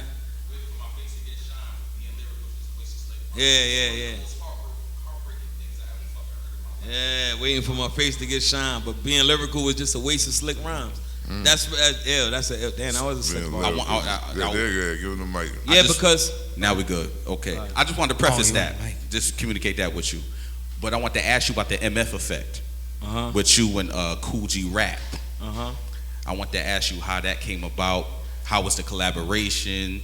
You know, just how you came up with the concept, if it was your concept or if it was something that he extended the the invite to you, or how that just came about. No, that was my idea. And the reason why I did MF Effect, because we did the letter P before. The first one we did a song before I got my record deal called Letter P. And when I was buzzing on the streets, I'm like, if I could work, QG Rap was my favorite growing up. And I was like on my bucket list. I was like, if I could work with Kool G Rap, bro, like I could retire. That's what. So we did a record called Letter P, where we did all P words. And it was like, I'll pop a pussy person for purposely perpetrating. Point the pistol and pull it, this punk is impersonating. My people pack P89s for prime time. They paroling my posse, I'm picking up pom-pom. Personally, I preach prophecy. These punks putting out poems about pimping, pushing, and property. Please, people ain't prepared to be persuaded by political paraphrases they printing in the papers. I'm position my peers to pump, put the pound to the pig and just let the pump. I pause for you people to peep. The letter P, poetic put in the paragraph so perfectly. No, I ain't a PIMP, but I do got a pistol in my pocket, perpetrating, I pop it. Prince, my pit bull, go ahead, try and pet it. See if you don't leave this place in the paramedic. So I sent that to Kool G Rap, like, this is my best offering. Thank y'all for that, man. So we did that, and in my head I'm thinking, there's no way in hell Kool G Rap could make a better rap than that. So I'm gonna be the one on this one. This is before I heard his verse. Shit. And he did his verse, and I was like, he said, partner, I put it to you with pain. I put it to you plain. I pop every passenger on the Pan Am plane. That right there, I said, come on. People call me crack pop because I put crack in the pot. He said, get it popping like pop. I was placed in the PJs, no pop to pen. I get PO when my PO give me pops to pen. Yeah, he murdered me on this shit. That nigga said, he said, you preschool poets are pitiful. You playing with no principle. Put out a preschool, I put a pencil in principle. I said, I'm done. I said, you know what? I understand why you're Kool G Rap now. I thought I was saying some shit. You got put out a preschool because you put a pencil in the principle. I'm done, son. He said, he plea bargained his premeditated his palm in his penis. So he had premeditated murder. He plea bargained while he was palming his penis. Like, yeah, whatever. I plea bargained my premeditated palming my penis. I said, bro, stop, niggas. All right. And that's Kool G Rap. So this was like 2004. So when I got a chance to work with him again, I'm like, he murdered me on that shit. So I'm gonna do it again. I said, so I'll hit him with the MF effect. I said, yo, remember we did Letter P and you killed me? He said, yeah. I said, I want to do another one. But this time you could only use M and F through the whole verse. And I did we did the MF effect, and he killed me again. But yeah, when you lose to a nigga like it's Kool G Rap. It's like if you fight Mike Tyson and get knocked out, you're like, nigga, Mike Tyson knocked me out. You're like, and you still fought him. Without, yeah, exactly.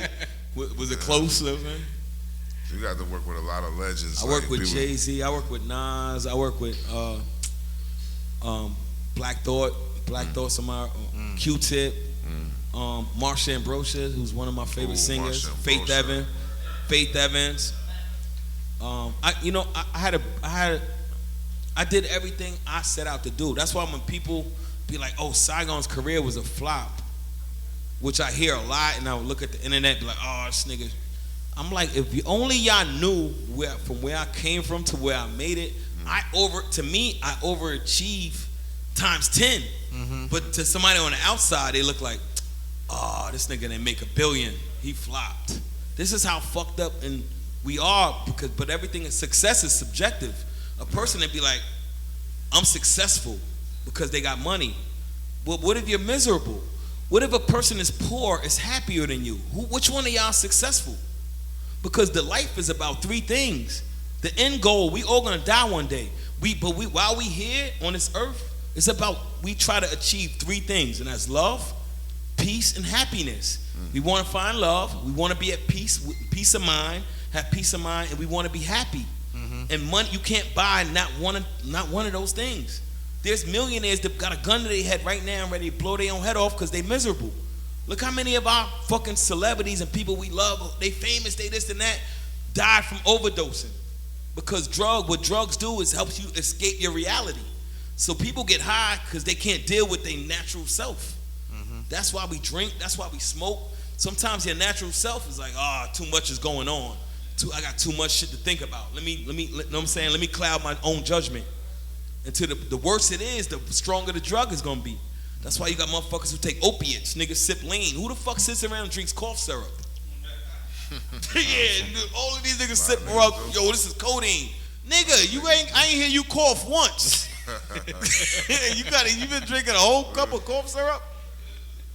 You ain't sneezed, nigga. You don't even got allergies, nigga. Why are you drinking cough syrup? The fuck is wrong with you dumb motherfucker? And it's a popular thing in our culture. Yeah, hell yeah. The fuck is wrong with you? Yeah, you drinking cough syrup, you stupid bitch. Oh, I'm sorry. Yeah. I get passionate about certain shit. That's real though. Yeah, niggas drinking cough syrup. Like, this shit don't make sense.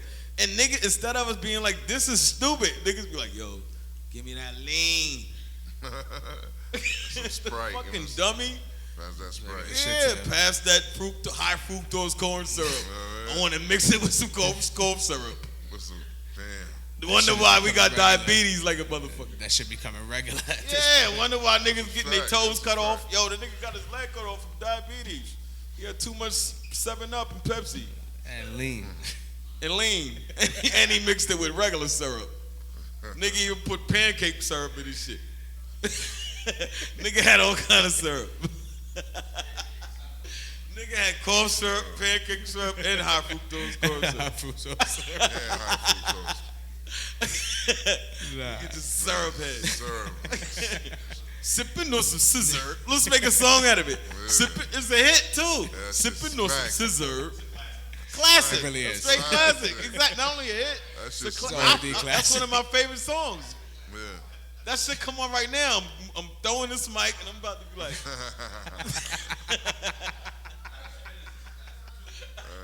Yeah, look at Spinners. Think about how stupid Spinners was, yo. Yeah, Spinners was some shit where your car stopped and the wheel keeps spinning. Bro. You give black people anything with bells and whistles on that shit, we love it. If that shit lights up or spins, remember niggas had the chain, like, look at my chain, nigga. Yeah. It's spinning, nigga. Y'all remember niggas had spinning hubcaps. Yeah. Remember niggas had Yeah, spinning anything that spins and shit, nigga. Anything that glitters and spins, we sold, my guy. Word, we love it. Niggas is sold, bro. We like the glitter and the glitz, you know what I mean? Yeah, facts. Sparkly shit. Sparkly shit, yeah. Glitter, if it glitters. Like Michael Jackson's glove. Remember niggas used to be intrigued? Like, the nigga glove is glistening. The one glove. Niggas pass out. Nigga didn't even see nothing else but the glove. E.T. finger and shit. Nigga finger lights up. That's all we cared about. Nigga don't remember nothing else about E.T. except the nigga finger lit up. The one finger at that. Yeah. E.T., yeah. I don't even know the whole plot of the movie. I just know yeah, I don't remember nothing else about the shit except the finger. Nigga finger had and nigga said, I want to go phone home. Now, before they kick us up out of here, bro. Yeah. You're signed at this moment right now. You're signed to Strange Music. It goes, yeah. They have a lot of companies, so I'm not directly. I would never sign a direct record deal, but we have a partnership deal with Strange, and it goes up in Tech Nine. Yeah. Okay. How involved is Tech Nine in that Tech part is my of the brother, career? man. He teaches. I learn from him. Whenever I get a chance to get around him, I just soak up knowledge. Like I said, I'll be 45 years old next week, and I'm not old enough to feel like I know too much. If somebody knows, I love to learn more. I learn, Nah, for real. For Word, nigga made it to 45. Drop I was giving him a second, but yes. Drop another bomb in this Still alive, look, 20 years in the game. I'll be 45. 20 years in the game, bro. Like, it's amazing. I never had to get a job. I never had to go work at Pergament or Caldors and all that shit. That's old. You know what that is. Nigga know what Bradley's is. He's old as a motherfucker. Caldors. Service merchandise. Service merchandise. Nigga said service merchandise. Damn. You got me with that one, son. Finger Hut. Nigga was ordering shit on Finger Hut. Yeah. Finger Hut was like the first Amazon. Son. Everybody auntie had that Finger Hut. Yeah, everybody auntie. What's that Finger Hut shit you got? Yeah, like, but for real, like, so when I get around, even younger people, I'm not one of them people that feel like, yo, because I'm older, I got more life experience than you, I can't learn from you. Because you might be younger, but you might experience more shit than I experienced. You know what I'm saying? It's almost like me trying to, I could sit here and talk about jail all day, but unless you go through that shit, you wouldn't even understand it. Because it's 7 years to me, it's 7 years, it's 7 years. You know what I'm saying? But it's almost like when they put a movie like Life, or any jail movie where a motherfucker does 20 years in 2 hours. Nah. It's not that. Yeah, you have a jail movie and watch him come in and go home and feel like you had that experience. Nah, because his 20 years was in real time. You know what I'm saying? That's why people think jail's all about homosexual shit or violence but nah, jail, most days in jail is regular. It's just boredom. So you have violence, shit, don't get me wrong, it's violence, the same thing in the street. Like, some shit happens every now and then. You know what I mean? You got homosexual activities in there. You got rape. You got everything that happens in the world, but it's not like you go to jail and just get raped. It might be 5 years before, in one rape in 5 years type shit. And it'd be some motherfucker who was in a relationship with the dude and want to break up. And the dude was like, fuck that. Taking my cheeks. These is my cheeks. That's the rape. You know what I'm saying? But when they put it in the fucking movie, they make a nigga think it's like Oz and shit. As soon as you walk in there, you gonna get raped. You gotta be in a gang. That shit is bullshit. That's it. So what's up? It's stupid. It was Max, bro. Y'all niggas is crazy. Oh man. So what's next? We was chilling with you last week, right? Yeah. And you was showing us some video work that you got, some things you got on the burner. Oh man, I got some music, man. I did a. Damn, man. I can't. Y'all Can you mention that? Y'all gonna make me. Are you allowed to? I'm not allowed to mention a lot of shit, man. Yeah, it's thing. Yeah, it's a lot. Yeah, it's a lot. Yeah. Okay, but you know what's funny? I'm happy to say that I could still do what I love and be able to do it on my own accord. That's why I call my movement Hip Hop My Way, is because I feel like y'all might have said my way can't work, but y'all not gonna deter me. I believe my way could work. It might take longer, it might be a higher climb, it might be a longer climb, but I'm gonna make it to where I need to go. And if I don't, of course, it won't be because I gave up on myself. It'll be because a freak accident happened or something. Because, you know, and everybody out there that got a dream, don't let anybody deter you from your. It's easy to get discouraged. It's easy for somebody to say, "Oh, what make you think you could do this or this or that?" If you don't believe in yourself, you can't expect somebody else to believe in you. If you won't invest in yourself, you can't expect nobody else to want to invest in you. You see what I'm saying? And I don't mean money. I mean time. I mean sweat equity. I mean, you know what I'm saying? Like if your brothers if y'all didn't believe in each other, y'all wouldn't be up here. Exactly. If I didn't believe in y'all, I wouldn't be up here. They wouldn't be here. You know what I'm saying? So you could look at here and say, damn, man, we only got 20 people today. And be like, fuck this ain't working. Nah, this should be like, you know what? We gonna go harder. Next time we see what we went wrong. Next time we gonna make sure, yada, yada, yada, yada. You know what I'm saying? Keep building this shit up. Because it's easy to get discouraged. It's easy to have people say, yo, look, niggas ain't doing shit. So I made some deals that changed my kid's life recently that I know I'm going to be able to, you know, take care of my children and live a prosperous life and still go out there and try to get my message out there, which is let's think, man. Let's use our third eyes and our pineal glands and think and use our insight. Because we born with all kind of sight.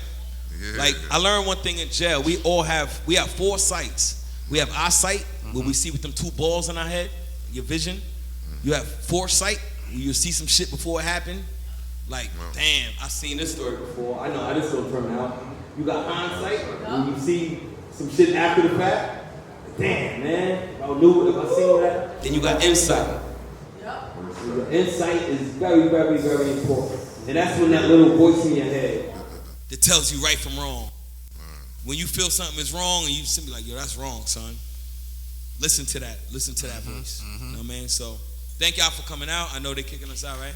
At this point, yeah, at this point. But they love us either way. They're not going to kick Thank you y'all out. for listening, for coming out, man. For tolerating that little fucking, Hey, what's her name? What's her name? Where's she at? For tolerating my little dog running around begging for everybody's chicken. She knows she's not allowed to eat chicken, but I let her eat chicken today because she was good. But thank y'all for coming out, man. And I hope if even one thing I said resonated, we did our job. You know what I mean? Yeah, definitely. Ladies and gentlemen, the legendary Siagon, one more time. One more time, baby. That's right. Y'all was a podcast live. We out of this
that is being said by the Savage section.